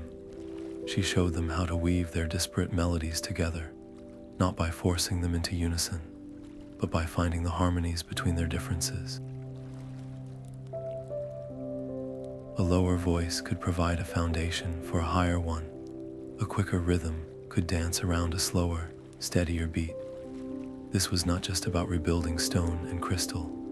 It was about relearning how to trust, how to truly listen to one another without judgment or fear, to understand that their strength was not in being identical, but in being interconnected. As they worked, their combined song began to have a tangible effect. The shattered fragments of crystal on the ground began to glow with a soft, internal light, trembling and then lifting, drawn back toward their original placements, as if by a magnetic pull. Stones realigned themselves, seams healing without a scar, but Alara constantly paused their progress, teaching them the most vital lesson of all. She would have them fall silent, and in those quiet moments, she would point out the subtle dissonances, a tiny, almost imperceptible crack in the newly forming structure that hummed with a faint, off-key vibration, or a shadow between two stones that seemed to swallow sound rather than reflect it. These are not flaws in the material, she would say, her voice the gentle harmony of many tones. They are echoes of the silence we carried within us, our distrust, our pride, our fear of being wrong. If we build over them, if we ignore them because the larger structure seems sound, they will fester. They will become the new cracks through which the silence can return. So they would stop, and together, they would focus on that tiny dissonance. They wouldn't blast it away with power. They would soothe it with understanding, weaving a specific, targeted harmony that addressed that exact frequency of unease. healing the small silence before it could ever grow into a threat. The spire that rose from the ruins was not a replica of the old one. It was something new, something more resilient. Its light was warmer, its song more complex and inclusive, woven from the voices of all who had helped raise it. It stood not as a solitary fortress of power, but as a symbol of renewal and cooperation, a testament to the fact that what is broken can be remade stronger if it is rebuilt together, with honesty and care. The weavers no longer looked at it with awe from a distance. They looked at it with ownership and pride, for a part of their own song was forever woven into its walls. And they looked at Alara differently too. The young, inexperienced weaver who had once been dismissed was gone. In her place stood a guide and a guardian. They sought her counsel, not because she commanded it, but because her wisdom was earned in the crucible of the silent delta. She spoke with the quiet authority of one who had faced the absolute void and chosen compassion over power, unity over isolation. She had not just saved them, she had reminded them of who they were, and in doing so, she had become the living heart of their rebuilt community, respected not for her title, but for her courage and her profound understanding that true harmony requires constant, attentive care. The immediate, breathless urgency of the battle gave way to the steady, deliberate rhythm of peace. But Alara knew that a victory only mattered if its lessons were woven into the very fabric of daily life. She had felt the terrifying power of isolation, both her own at the beginning and the calculated loneliness the Unheard had inflicted upon their entire society. She understood now that their greatest vulnerability hadn't been a lack of power, but a failure of connection. So, in the weeks that followed the rebuilding of the Spire, she did not declare a triumph or a feast. Instead, she called for a gathering, the first of what would become a new tradition, woven into the calendar of the Valar. She chose a simple, open meadow beneath the newly resonant spire, a place bathed in warm light and the soft, natural music of the world. There were no grand speeches or complex ceremonies. Elara simply sat and began to hum, not a song of power, but a simple, open-ended melody, an invitation.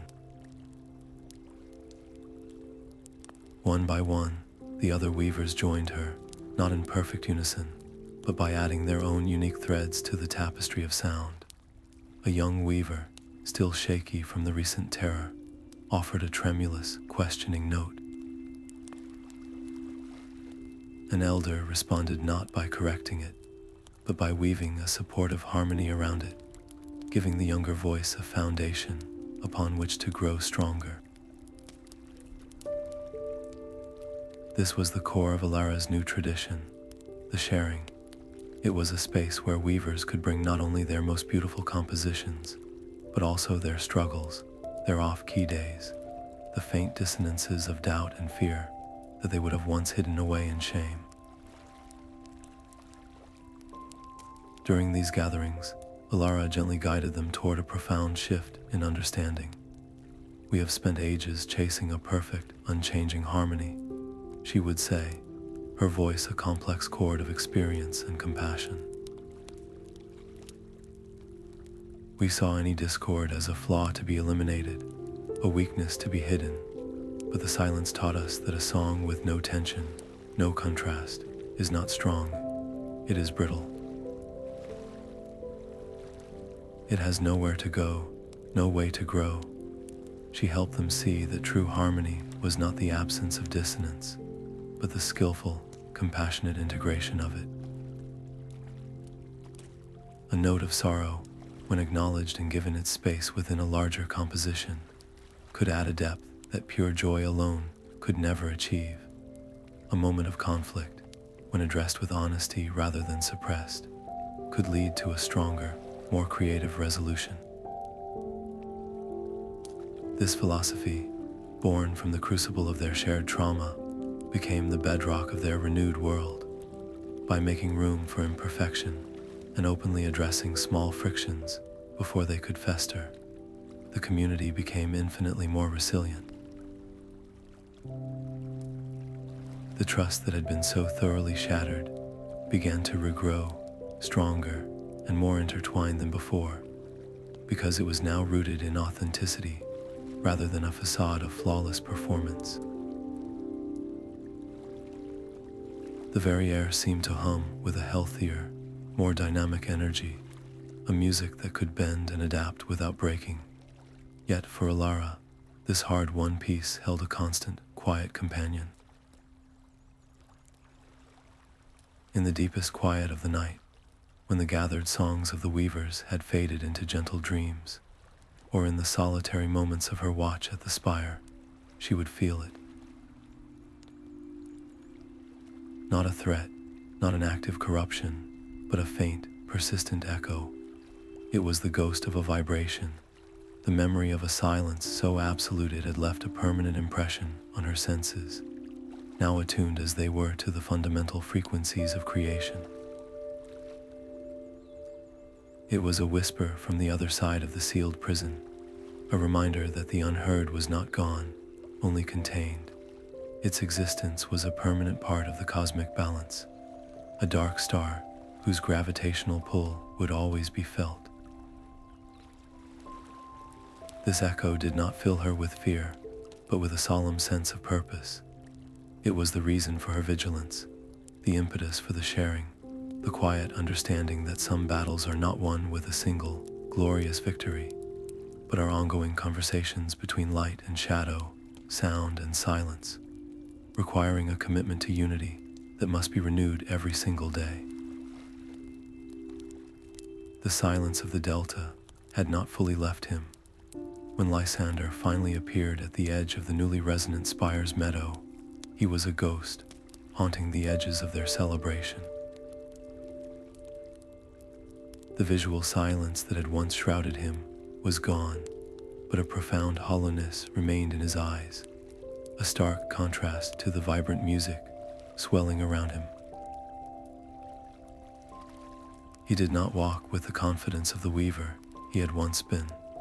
He moved with the hesitant, shuffling gait of a man carrying an immense and terrible weight. His hands, once so graceful in conducting complex melodies, were clenched into white-knuckled fists at his sides. He did not approach the gathered weavers directly, but stood at a distance, a solitary figure of shame and regret, waiting to be seen and utterly dreading it.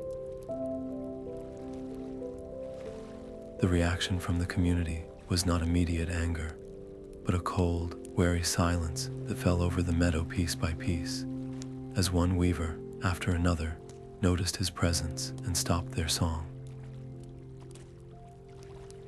The memory of his betrayal was a fresh wound, and his scarred visage was a stark reminder of how close they had all come to utter ruin. Distrust hung in the air, thick and palpable. Some looked away, unable to bear the sight of him. Others watched Elara, their new guardian, to see how she would handle this first true test of her philosophy of unity. Would she cast him out? Would she demand punishment? The old ways, the ways of fear and isolation, would have dictated exile or worse for a traitor of his magnitude. Elara felt the tension like a discordant chord, grating against her newly attuned senses. She saw the pain in Lysander's posture, not as a performance, but as a genuine, soul-crushing anguish. She also felt the fear and anger of her people, a completely justified and understandable response. This was the moment where theory met practice. She could speak of integration and compassion in a peaceful meadow, but now she had to enact it with the very symbol of their collective trauma. She rose and walked toward him, not with a warrior's stride, but with a slow, deliberate pace that communicated calm. The crowd parted for her, every eye watching. She stopped before him, not as a judge before a criminal, but as one person facing another. She did not speak first. She simply waited, offering him the space and the dignity to find his own voice. When he finally looked up, his gaze was not defiant or pleading, but utterly broken. "I have no right to ask for anything," he began, his voice a raw, unused rasp, so different from the smooth, powerful instrument it had once been. "I came only to say the words. I am sorry. The things I did, the things I said, the harm." His voice failed him, and he shook his head, unable to continue, the weight of his actions too immense for language. Elara's response was not immediate forgiveness. That would have been cheap and unearned. Instead, it was an acknowledgement of the complexity of his situation. "The silence used your pain, Lysander," she said, her tone even and clear, carrying to every weaver present. "It found the places where you felt unheard and unappreciated, and it magnified them into a weapon. That does not erase your choices, but it reminds us that our own failures of community can create the cracks through which such darkness enters." In saying this, she did not absolve him of responsibility. She contextualized it. She was speaking to him, but also to the entire gathered crowd, reminding them that his fall was not an isolated event, but a symptom of a larger sickness they had all allowed to fester, the sickness of isolation and pride. Her next act was the one that truly cemented the new era. "Your apology is heard," she said, "and it is accepted, but forgiveness is not a destination, it is a path. And paths require walking." She then offered him not a place of honor back in their midst, but a responsibility, a penance woven with purpose. The silent delta is quiet now, but it will always be a place of vulnerability. It needs a warden, someone who knows the face of the enemy intimately, not from stories, but from experience. Someone who will never miss the faintest whisper of its return, because he will be listening for it every moment of every day. This will be your duty, your atonement, to watch over the silence you helped unleash, and to ensure it never threatens our world again. The assignment was a stroke of profound wisdom. It was not a punishment of imprisonment or pain. It was a redemption of utility. It took his unique, terrible experience, his first-hand knowledge of the Unheard's corruption, and transformed it into their greatest asset for defense. It gave him a purpose that directly countered his failure, allowing him to actively protect the very thing he had once sought to destroy. It was an act of incredible trust that also practiced prudent caution, keeping him at a vigilant distance while fully integrating him into their security. Lysander did not smile or thank her. He merely bowed his head, a single tear tracing a path through the grime on his cheek. The weight on his shoulders seemed to shift from the crushing burden of guilt to the heavy, honorable weight of duty. He turned and walked back the way he had come, toward the Delta, to begin his long watch. His journey from celebrated weaver to corrupted vessel to lonely sentinel became the most powerful lesson the community could have received. It was a living testament that no one, no matter how far they had fallen, was beyond the reach of grace if they were willing to turn back toward the light and do the hard work of repair. This act of mercy did more to heal the community's lingering wounds than any victory celebration ever could. It proved that their unity was not fragile, but strong enough to even embrace its broken pieces and make them whole again, forever reinforcing that their strength would always lie in compassion, not in punishment. The highest balcony of the Resonant Spire offered a view that still took her breath away. Below, the meadow where weavers gathered hummed with a gentle, communal energy, a living testament to the unity they had fought so hard to reclaim. Beyond that, the world stretched out in a breathtaking tapestry of light and sound, each forest, river, and mountain contributing its unique voice to the restored great harmony. It was peaceful, it was safe, and standing here, bathed in the soft glow of the evening, Alara finally allowed herself a moment of true solitude, not the fearful isolation of her past, but a chosen quiet for reflection. She thought of that first, terrifying moment in her chamber, when the faint dissonance had felt like a personal failing, a secret flaw in her own perception. The fear that had driven her to investigate alone now felt like a memory from another person's life. That young weaver had been so afraid of being dismissed, of being told her song wasn't important enough to be heard. She had believed that strength was a solitary pursuit, something to be proven in isolation. How wrong she had been. Every step of her journey had been a lesson in the opposite truth. From Meron's reluctant wisdom to Aylwin's ultimate sacrifice, and even in the fractured redemption of Lysander, she had learned that true strength is a chorus, not a solo.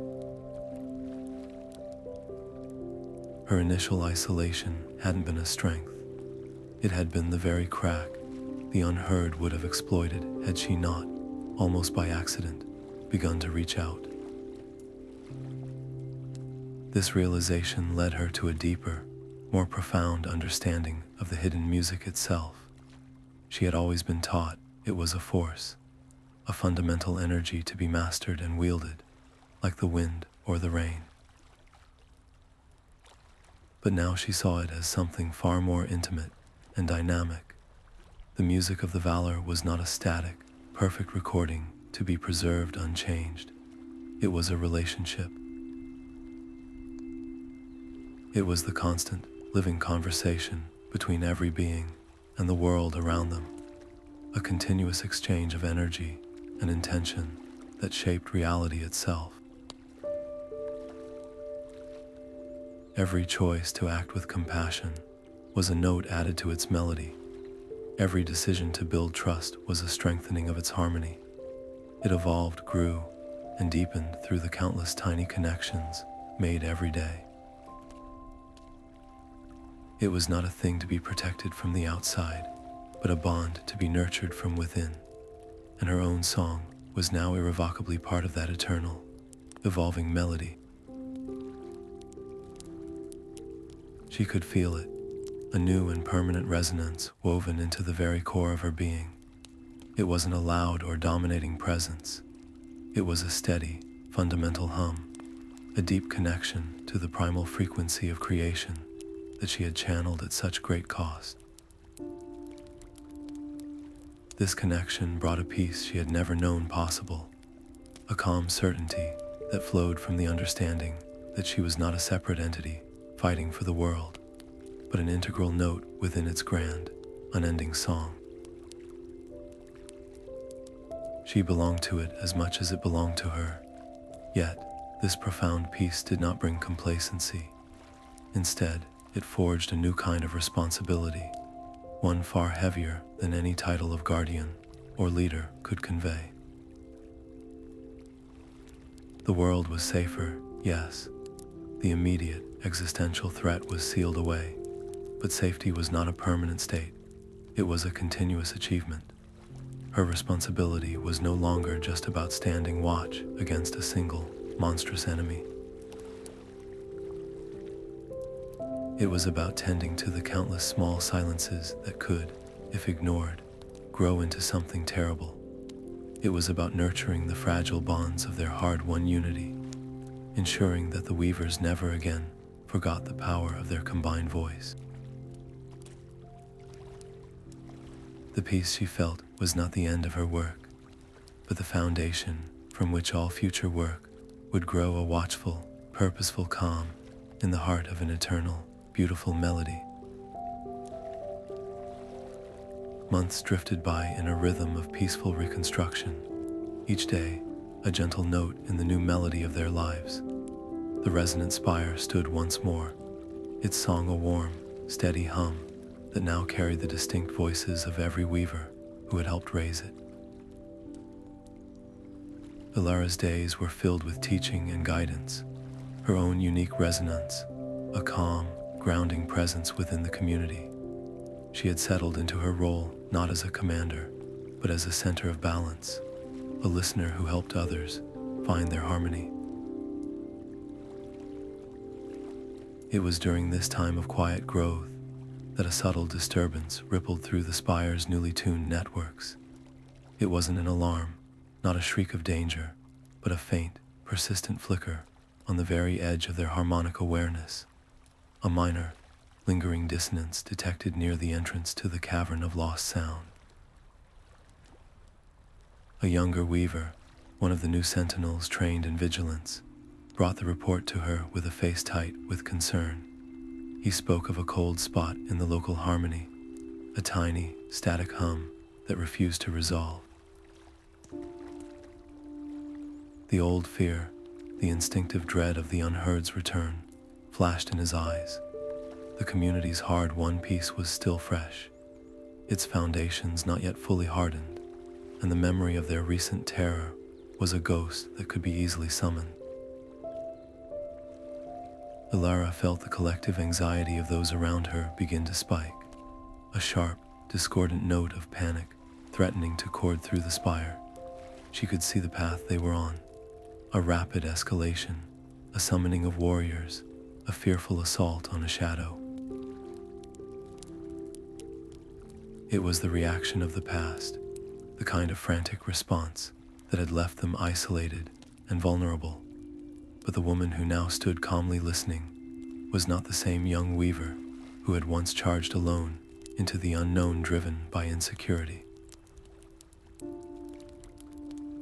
She had learned the weight of power and the cost of fear.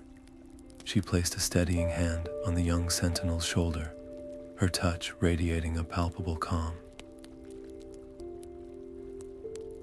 "Thank you for your watchfulness," she said, her voice a complex chord of assurance. "You have done your duty perfectly. Now let me do mine. I will go." Alone, her decision was not born from a desire for solitary heroism, but from a profound understanding that not every ripple in the music required a tidal wave of force. To descend upon the site with alarm and armed power would be to give the echo a significance it might not deserve, and to teach her people that their default response to unease should be fear. True strength, she now knew, was often found in quiet investigation, not loud preemption. The journey to the cavern was familiar, yet the landscape felt different. Where once the path had felt ominous and threatening, it now simply felt quiet. The air held the memory of their previous struggle, but not its active malice. As she approached the fissure in the rock that led into the Cavern of Lost Sound, she felt at the dissonance. It was exactly as reported, a faint, cold vibration, a tiny shred of the Unheard's terrible energy that had been left behind, like a stain on the fabric of reality. She paused, not in fear, but in focused attention, opening her senses completely to assess its nature. She expected to feel the familiar, hungry pull of active corruption, the intelligent malice that sought to spread and consume. Instead, she felt nothing but a hollow echo. The energy was not reaching for her, not trying to amplify itself or seek a host. It was inert, isolated, and most importantly, it was fading. Like a drop of ink in a vast, clear lake, it was slowly but surely dissipating, being diluted by the vibrant, healthy music of the world that now surrounded it. The natural harmonies of the earth and air were acting as a gentle, constant cleanser, unraveling the vile frequency note by note through their sheer, persistent presence. It wasn't a threat. It was a wound that was already healing on its own. She stood there for a long time, simply observing, understanding dawning upon her with a gentle, powerful clarity. This was the final lesson, the culmination of all her pain and sacrifice. She realized that her initial impulse, to immediately purify the area with a forceful song of her own, would be not just unnecessary, but arrogant. It would be an assertion that her power was needed to fix something the world was already capably handling itself. It would be to deny the natural resilience of creation, to ignore the fact that time and the steady pulse of life were the greatest healers of all. Some silences are not attacks, they are echoes. Some imbalances are not emergencies, they are simply part of the natural process of recovery, the cosmic equivalent of a scab forming over a healed wound. To pick at it, to attack it with frantic energy, would only risk reopening the injury and delaying the true healing. With a soft smile of profound understanding, she turned her back on the fading echo. She left it there, not as a sign of neglect, but as an act of supreme trust. Trust in the world's ability to heal itself, and trust in her own judgment to know the difference between a crisis and a conclusion. Her walk back to the Spire was lighter than her journey out. This wisdom settled into her bones, marking the definitive end of her journey from a reactive young weaver who saw every problem as a nail for her hammer to a thoughtful, mature leader. She had learned that the most powerful intervention is sometimes no intervention at all, that true guardianship is as much about knowing when to act as it is about knowing when to step back and simply allow nature to take its compassionate course. She returned home, not to a community braced for war, but to one waiting for wisdom, and she was now utterly confident in her ability to provide it. The air itself seemed to sparkle with anticipation, charged with a collective energy that hadn't been felt in the realms for an age. This was not a call to arms or a summons to a council of war, but an invitation to a celebration, the first festival of unity. The great meadow beneath the resonant spire, once a place of summer rebuilding, was now transformed. Lanterns shaped like glowing musical notes hung from the branches of the silver-leaf trees, and the very grass underfoot seemed to hum a soft, welcoming rhythm. Weavers from every corner of the world had answered the call, not out of duty, but out of a shared, heartfelt desire to mend the invisible tears that had frayed their community. They came not as isolated masters of their craft, but as neighbors, friends, and survivors, each carrying within them the memory of the recent darkness and the fragile, precious hope of the light they had won together. Elara stood at the edge of the gathering, her heart pounding not with fear, but with a profound, almost overwhelming sense of belonging.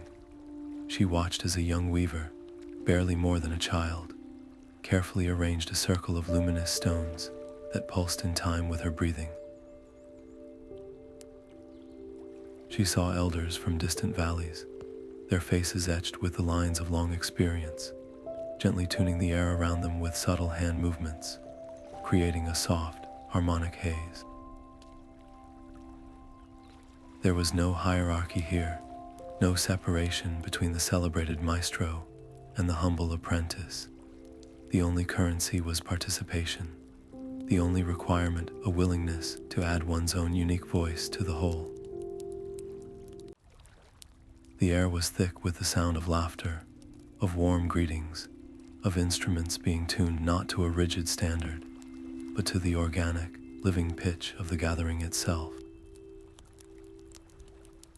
It was a beautiful, chaotic prelude to the main event, a symphony of human connection that was just as important as the music about to be made.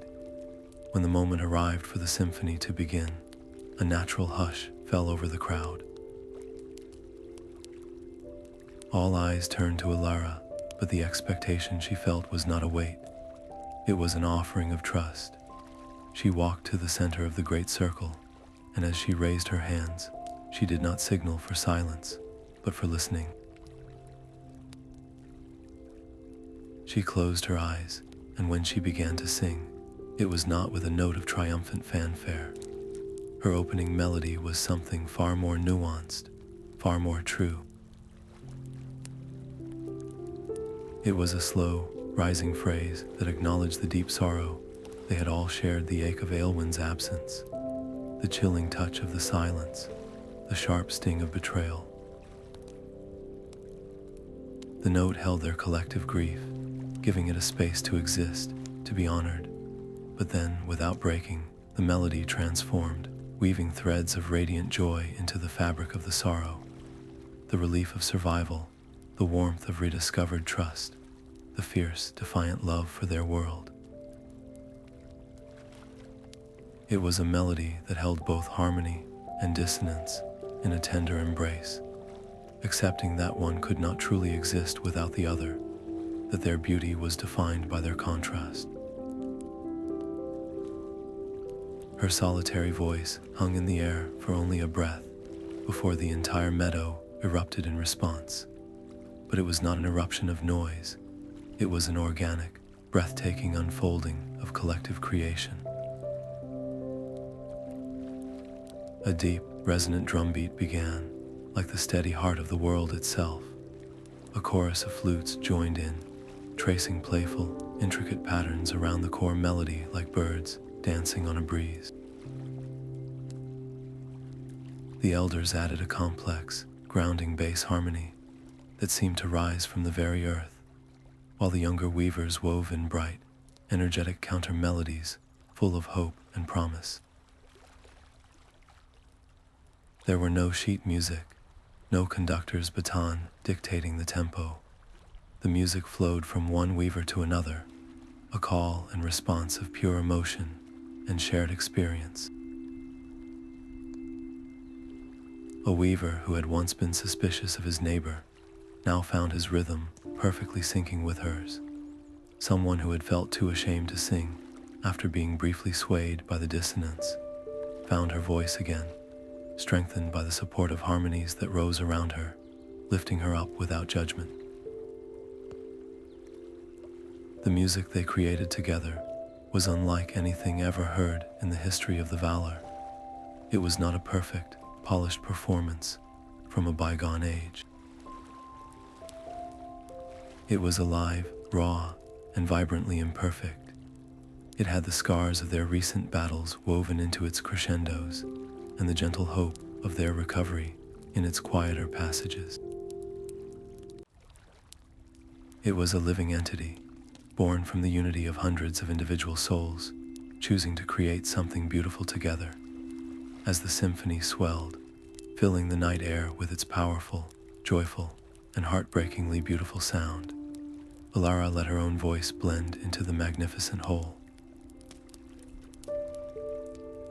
She was not leading it, she was a part of it, looking out at the faces of her people, singing, playing, their eyes closed in ecstasy or wide with wonder. She felt a shift deep within her soul. The title of Guardian, once a mantle of solitary responsibility she had worn with grim determination, now felt different. It felt less like a shield she held up alone, and more like a thread she was woven from, connected to every other thread in the magnificent tapestry around her. For the first time since this long journey began, standing in the heart of that overwhelming, beautiful noise, she did not feel like a guardian set apart. She felt, finally and completely, like she was home. She was part of a family. The quiet grove where Meron had once sought solitude now echoed with a different kind of music. The bright, curious voices of young song weavers. His sanctuary had become a classroom without walls, and the ancient Valar, his form less a concentration of energy and more a kindly, weathered presence, had found a purpose that filled his final years with a profound contentment. Retirement from the front lines of vigilance did not mean irrelevance.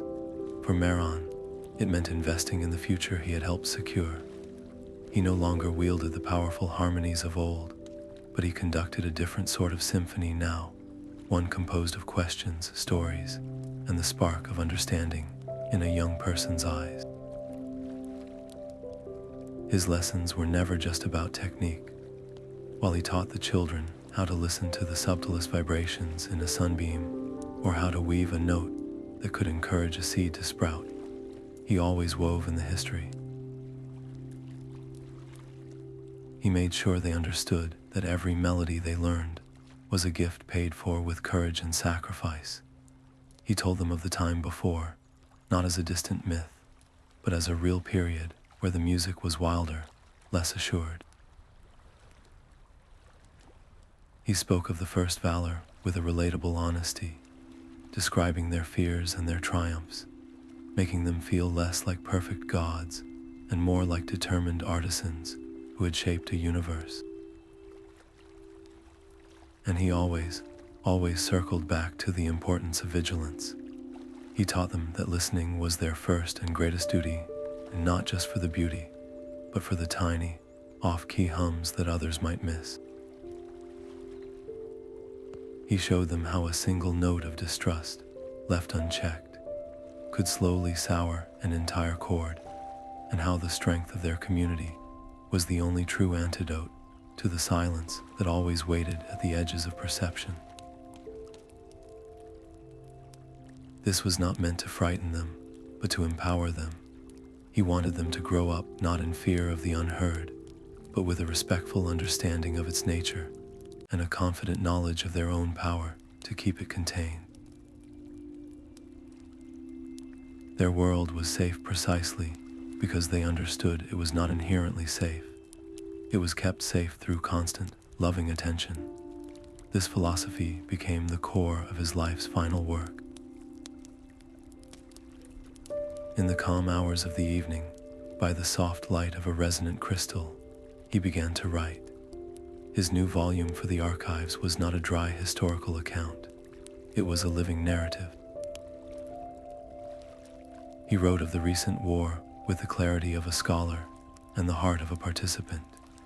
He detailed the first faint dissonance, the terror of the Cavern of lost sound, the nobility of Aylwin's sacrifice, and the painful complexity of Lysander's betrayal and redemption. And at the center of this story, he placed Alara. He wrote not of a legendary hero, but of a determined, often frightened young woman who had consistently chosen compassion over power and unity over isolation. He documented her doubts, her moments of weakness, and the incredible strength she found not within herself alone, but in the community she helped rebuild. He made sure that any weaver who read this account in the centuries to come would understand that their greatest guardian was not a flawless being of pure power, but a person who had mastered the far more difficult art of connection.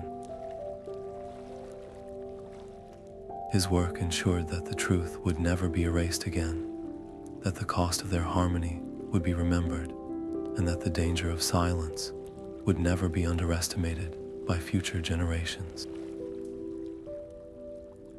Elara's visits to his grove were the highlights of his week. She would arrive not with the formality of a leader checking on an elder, but with the easy comfort of a friend. Sometimes she would simply sit and listen to him teach, a soft smile on her face as she watched the next generation learn the lessons she had lived. Other times, They would talk for hours, their conversations a easy flow between equals. He would seek her counsel on a tricky passage in his writing, valuing her perspective on the events he was chronicling. She, in turn, would discuss the challenges of leadership with him, sharing her worries and frustrations, knowing he offered a wisdom devoid of any agenda other than her success and the world's well-being. Their relationship had beautifully inverted itself. The mentor had become the peer, and the student had become the advisor. The deep respect between them was no longer based on hierarchy or age, but on a shared history and a mutual appreciation for the unique strengths the other possessed.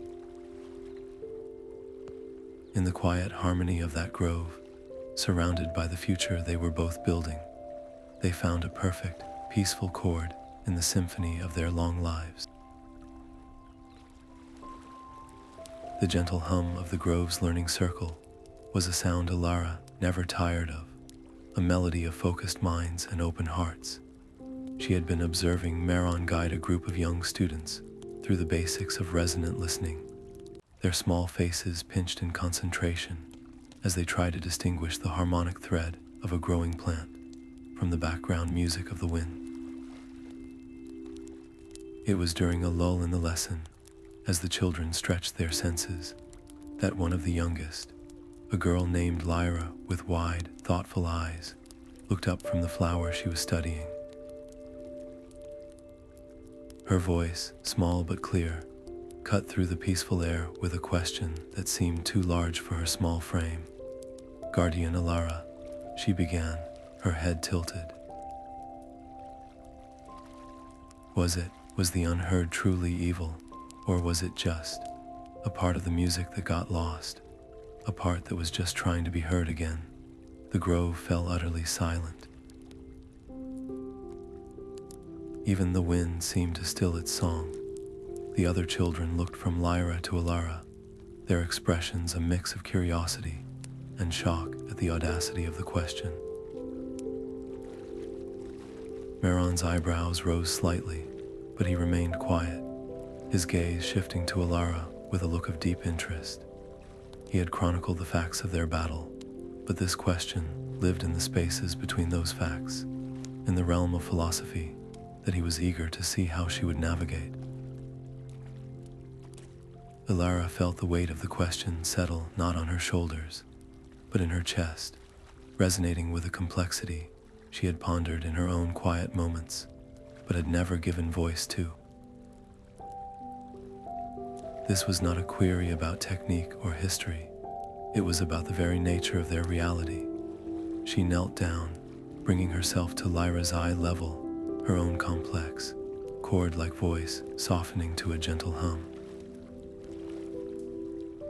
"That," she said, her tone warm with approval, "is one of the most important questions anyone has ever asked." She did not dismiss it as childish fancy. She did not offer a simple, reassuring answer. Instead, she gave the question the space and respect it deserved. "For a very long time, I believed the world was made of clear choices," she continued, her gaze taking in all the children now. "Light and dark, sound and silence, good and evil. It is a comforting way to see things because it tells us exactly where we stand." She held out her hand, palm up, as if holding an idea.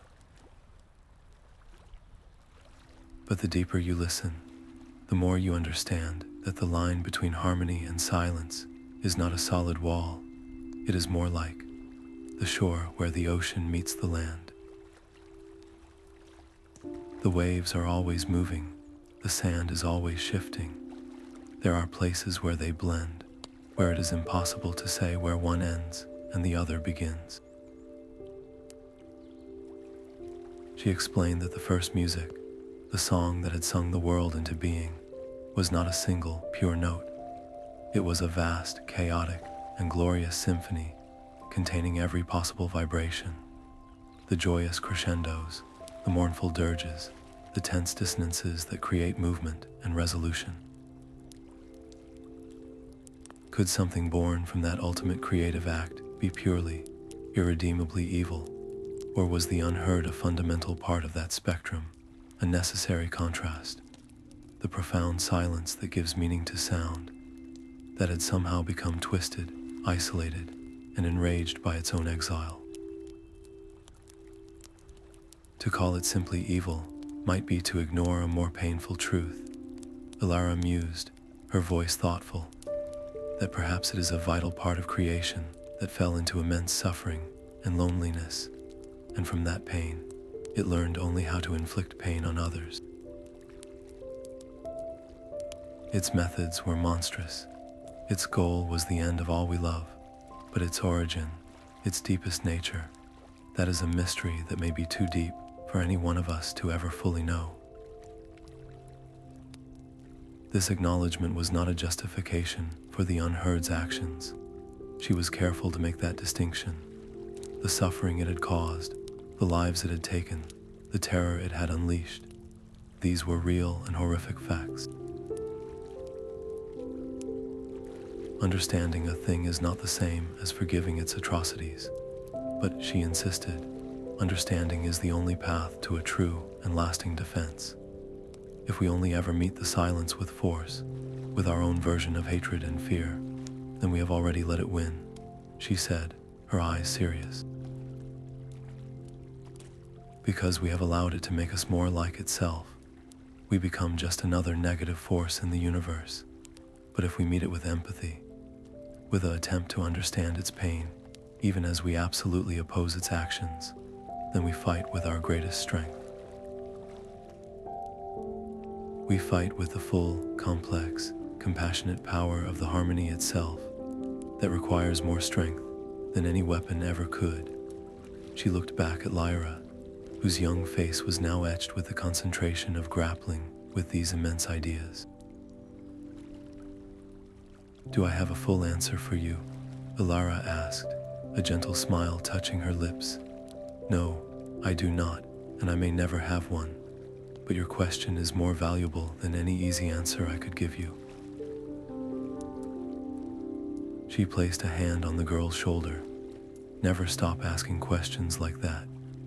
Never stop being curious about the shadows, about the silences, about the parts of the music that don't make immediate sense. That curiosity is not a distraction from your growth as a weaver. It is the very heart of it. The day we think we have all the answers is the day we stop truly listening, and that is the day we become vulnerable all over again.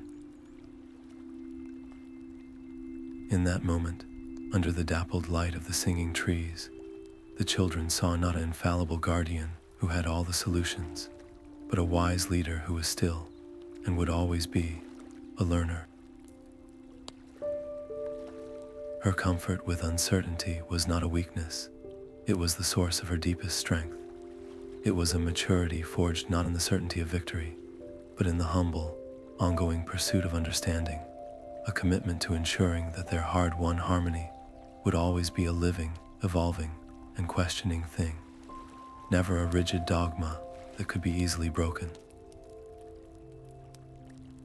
The gentle breeze that swept through the teaching grove carried more than just the scent of blooming sound flowers and the distant hum of the spire. Sometimes it carried a ghost. It was the faintest impression, a fleeting chill against the warmth of the great harmony, a dissonance so subtle it was less a sound and more a memory of one. Alara would be in the middle of a lesson, demonstrating how to weave a stabilizing rhythm into a sapling's core song, when she would feel it, a familiar, wrong note brushing against the edge of her perception, like a single, sour string plucked on an instrument miles away. Her hands would still for a fraction of a second, her head tilting almost imperceptibly as she tracked the anomaly across the auditory landscape of her mind. The younger weavers, attuned to her every nuance, would notice the slight pause, the distant look in her eyes, and a flicker of the old, cold fear would pass through them. They would hold their breath, waiting for their guardian to snap into action, to summon a court of investigation and pursue the threat as she once would have. But the pursuit never came. Instead of tensing, Alara would simply listen. She would allow the faint dissonance to exist, to have its moment in the wind, and she would observe it with a calm, analytical detachment.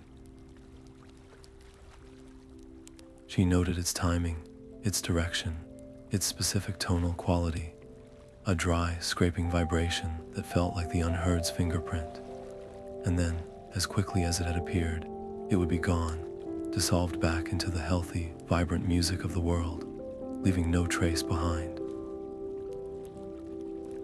There was no source to find, no crack to seal.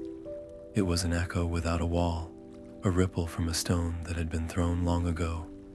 The first few times it happened, the urge to act had been a physical pull in her chest, a deep-seated instinct screaming that any trace of the silence was an emergency demanding an immediate, forceful response. She had fought battles, she had lost friends, and the idea of ignoring even the smallest hint of that enemy felt like a betrayal of their sacrifices. Yet, through her hard-won wisdom, she had come to understand a more profound truth. Not every imbalance is a crisis. Not every whisper is a warning. Some phenomena in the music are simply part of its natural process of healing and rebalancing. She realized that this faint echo was likely a residual energy, a tiny shred of the Unheard's power that had been shed during its final defeat, now slowly dissipating on its own, neutralized by the overwhelming health of the world's renewed song. To launch a full investigation, every time she felt it would be like chasing a single fallen leaf in a forest, exhausting herself and disrupting the peace for a phenomenon that was already resolving itself. It would be a reaction born from fear, not from wisdom. Her choice to simply observe, to trust that the harmony itself was capable of handling these minor, lingering imperfections, was the ultimate sign of her growth.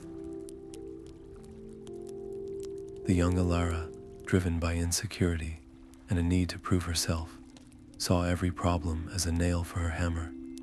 The Elara who stood calmly in the grove understood that sometimes the most powerful action is a patient, watchful inaction.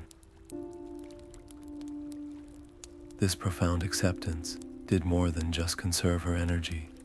It became a masterclass in leadership for everyone who watched her. Her calmness in the face of the familiar dissonance was a silent, powerful message to the entire community. It communicated that their world was not fragile, that their victory was not a delicate eggshell that could be shattered by the slightest tremor. Her lack of panic was a reassurance more potent than any speech could ever be. It told them, without a single word, that they were safe, that the guardianship was in steady hands, and that the music was strong enough to handle its own occasional, minor discords. Life did not shudder to a halt in fear of the echo. The students, seeing her serene response, would let out their held breath and return their focus to the sapling, their own anxieties soothed. The peaceful rhythm of their days continued, not because they were ignorant of potential danger, but because they had learned, from her example, the difference between a true threat and a fading memory. They learned to trust the flow of the music, and in doing so, they learned to trust in the resilience of their own hard-won peace. There is no grand ceremony, no bestowing of a formal title or a crown of office. Elara's ascension to the role of foremost guardian is a quiet, organic process, recognized in the respectful silence that falls when she enters a room, in the way younger weavers instinctively turn to her for guidance, and in the gentle hum of the land itself that seems to deepen slightly in approval when she walks by. Her authority is not written on a scroll. It is etched into the very story of their world, earned in the caverns of lost sound and on the silent plains of the Delta. This is a role she inhabits not by decree, but through the unshakable respect of every being whose song she helped save. Her days are no longer defined by a single, desperate quest, but by a purposeful, graceful rhythm of stewardship. She becomes a constant, gentle motion across the realms, a weaver of connections as much as she is a weaver of songs. Her travels are not inspections, but visits. She walks through the vibrant, sun-drenched valleys, where the air thrums with the joyful melodies of new growth, and she sits with the weavers there, not to critique their harmonies, but to listen to their dreams and their quiet concerns. She journeys to the high, wind-swept peaks, where the older sentinels keep their watch, and she learns from their deep, patient understanding of the world's slower, grander rhythms. In every village and every solitary outpost, her presence is a quiet reassurance. She listens more than she speaks, her attuned senses absorbing not just the obvious music, but the subtle undertones of the community, the slight dissonance of a misunderstanding between neighbors, the faint, hopeful note of a new idea, the steady, reliable hum of contentment. She understands now that guardianship is as much about nurturing the small, everyday harmonies as it is about standing against the colossal silences. And in these moments, she does not forget to simply appreciate. She will pause on a ridge to watch a sunset paint the sky in colors that have their own silent, visual music.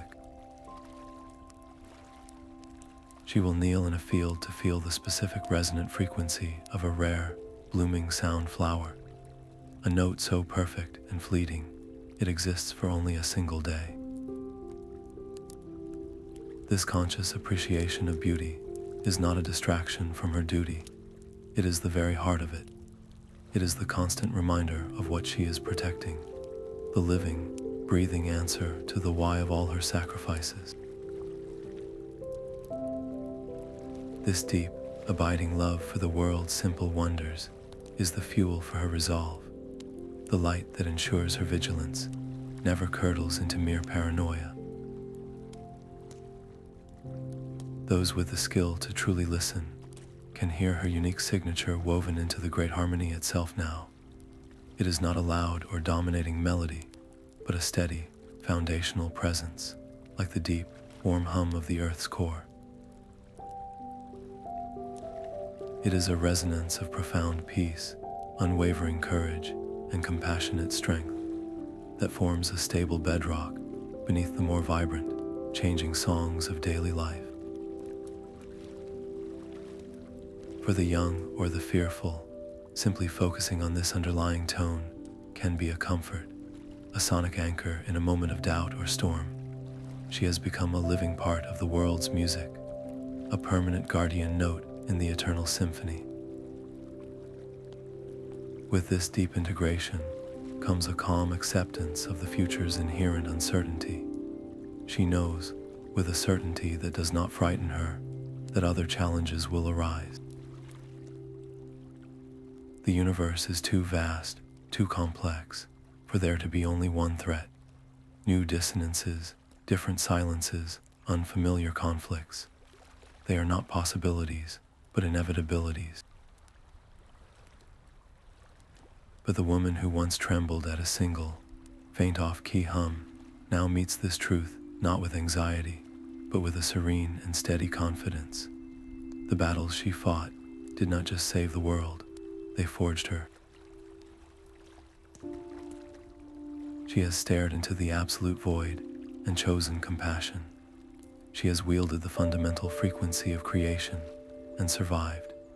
She has learned that her greatest power lies not in her own solitary voice, but in her ability to unite the voices of others.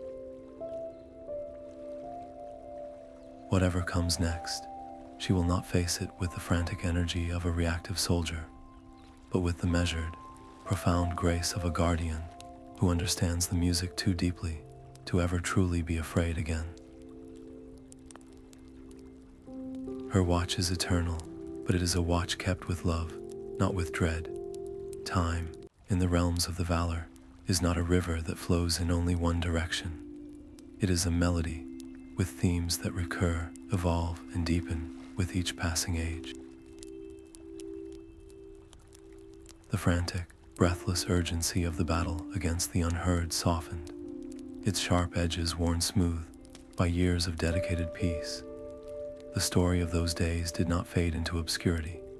Instead, it was woven into the very foundation of their culture, becoming a living legend passed down not as a frightening fable, but as a foundational truth. For new generations of song weavers, Alara was not a distant, mythical figure from a dusty scroll. She was the reason they understood their purpose. Her name was spoken in the same breath as concepts like courage, compassion, and resilience. Parents would tell their children about the young weaver who listened to a whisper and saved the world, not to scare them, but to inspire them to trust their own ears and their own hearts. Her journey became the ultimate lesson that true strength is found in unity, that doubt is not a weakness but a catalyst for discovery, and that even the smallest voice can hold the note that changes everything. This cultural shift, rooted in her example, fundamentally transformed the world. The Great Harmony did not simply return to what it was before. It evolved into something richer, more complex, and infinitely more resilient. The memory of the silence they had faced was not a scar to be hidden, but a lesson integrated into their collective consciousness. The weavers, having learned the catastrophic cost of isolation, now nurtured their connections with intentional care. The vibrant network of their shared song hummed with a newfound depth, a symphony that had faced the void and incorporated its memory into a more beautiful, more profound composition. The world thrived not in spite of the trauma it had endured, but because of the wisdom that trauma had forged. The music flowed stronger, not because it was perfectly pure, but because it was authentically whole, embracing its entire history, the light and the shadow, the sound and the silence. For Alara herself, the frantic pace of crisis gave way to a deep, abiding contentment. Her life was no longer a series of desperate reactions to impending doom, but a graceful dance of stewardship and presence. She would often walk through the meadows near the Resonant Spire, her fingers brushing the tops of the singing grasses, feeling the healthy pulse of the world emanating from the soil itself. In these quiet moments, she reflected on the unlikely path that had led her here. Her story was a testament not to predestined greatness, but to the profound power of choice. At every critical juncture, she had chosen to listen. She had chosen to trust her own perception when others dismissed it. She had chosen compassion over power when facing Lysander. She had chosen unity over isolation when she sent her psychic call for aid. And ultimately, she had chosen love over fear when she sacrificed her own chance for a normal life to become the harmonic key. Her life was a living proof that courage is not the absence of fear, but the choice to act in spite of it, and that community is not a static group of people, but an active, continuous act of choosing each other again and again. Her watch continues, but its nature has transformed. She is no longer a solitary sentinel staring into the darkness, waiting for an attack. She is a humble guardian, a woven thread in the vibrant, endless song of existence.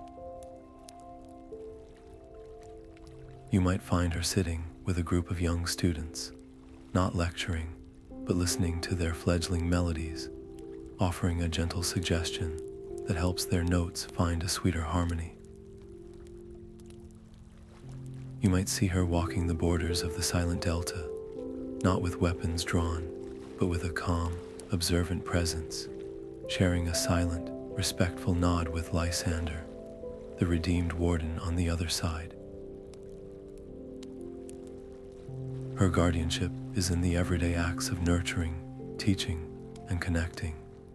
She understands now that the most important battle is not fought against a monstrous enemy in a single, glorious clash. It is fought, and won every day, in the countless small choices to foster kindness, understanding, and harmony. She moves through the world of endless song, not as its master, but as its most devoted listener and most humble protector, forever content in the knowledge that her own note, however small, is now an eternal part of the beautiful, unending music. The edge of the silent delta was no longer a place of endings, but a place of quiet beginnings, where once a suffocating, hungry void had pressed against the world, now a soft, regrown harmony whispered through the air. The murky waters ran clear, reflecting a sky no longer heavy with gloom, and the brittle reeds had given way to lush, sound-absorbent moss that hummed a gentle, contented rhythm. It was here that Alara stood, not as a warrior surveying a conquered battlefield, but as a gardener appreciating the resilient beauty of a healed land. She closed her eyes, not to listen for threats, but simply to breathe in the peace she had helped restore, and then she began to sing. It was not a song of power or sealing, not a complex weaving meant to bind or protect. It was a quiet, personal melody, a simple thread of sound woven from gratitude and hope. She sang for Aylwin, whose sacrifice had taught her the true meaning of strength. She sang for Meron, whose faith had never wavered. She sang for Lysander, a reminder that no soul is ever truly lost to the silence. And she sang for herself, for the curious, fearful novice who had once heard a wrong note and dared to believe it mattered. Her voice, now a permanent, complex chord, intertwined with the music of creation, did not dominate the landscape. It joined it, adding its unique resonance to the delta's new, tender song. The journey had changed everything, most of all her. The young woman who had once sought validation from her elders now carried an authority that needed no title, an earned wisdom that resonated in her every gesture. She had learned that leadership is not about commanding from the front, but about listening from the heart, about weaving a community so strong that its collective voice can face any silence. And the world had changed with her, fundamentally and forever. The Weavers were no longer a collection of solitary artists, guarding their individual songs. They were a symphony, deeply aware of their interconnectedness and the fragile, precious beauty they were all sworn to protect. They understood that harmony is not a static, perfect state to be achieved, but a dynamic, living balance to be nurtured every single day through choice, compassion, and courage. The great battle beneath the silence was over, its immediate threat sealed away behind walls of eternal song. But as Alara's final note faded into the gentle air of the delta, she knew this was not an end. It was a comma in an endless story. The music of the Valar continues, forever evolving, forever creating new melodies and facing new dissonances. Other challenges would come, in forms she could not yet imagine. Yet, as she turned from the delta to walk back toward the humming spire and the community she loved, she felt not anxiety, but a serene and steady readiness. She was no longer just a participant in the music. She was one of its eternal guardians. Her watch would never truly end, but she would keep it not with a weapon in her hand, but with a song in her heart, forever devoted to the endless, beautiful symphony of existence, ready for whatever came.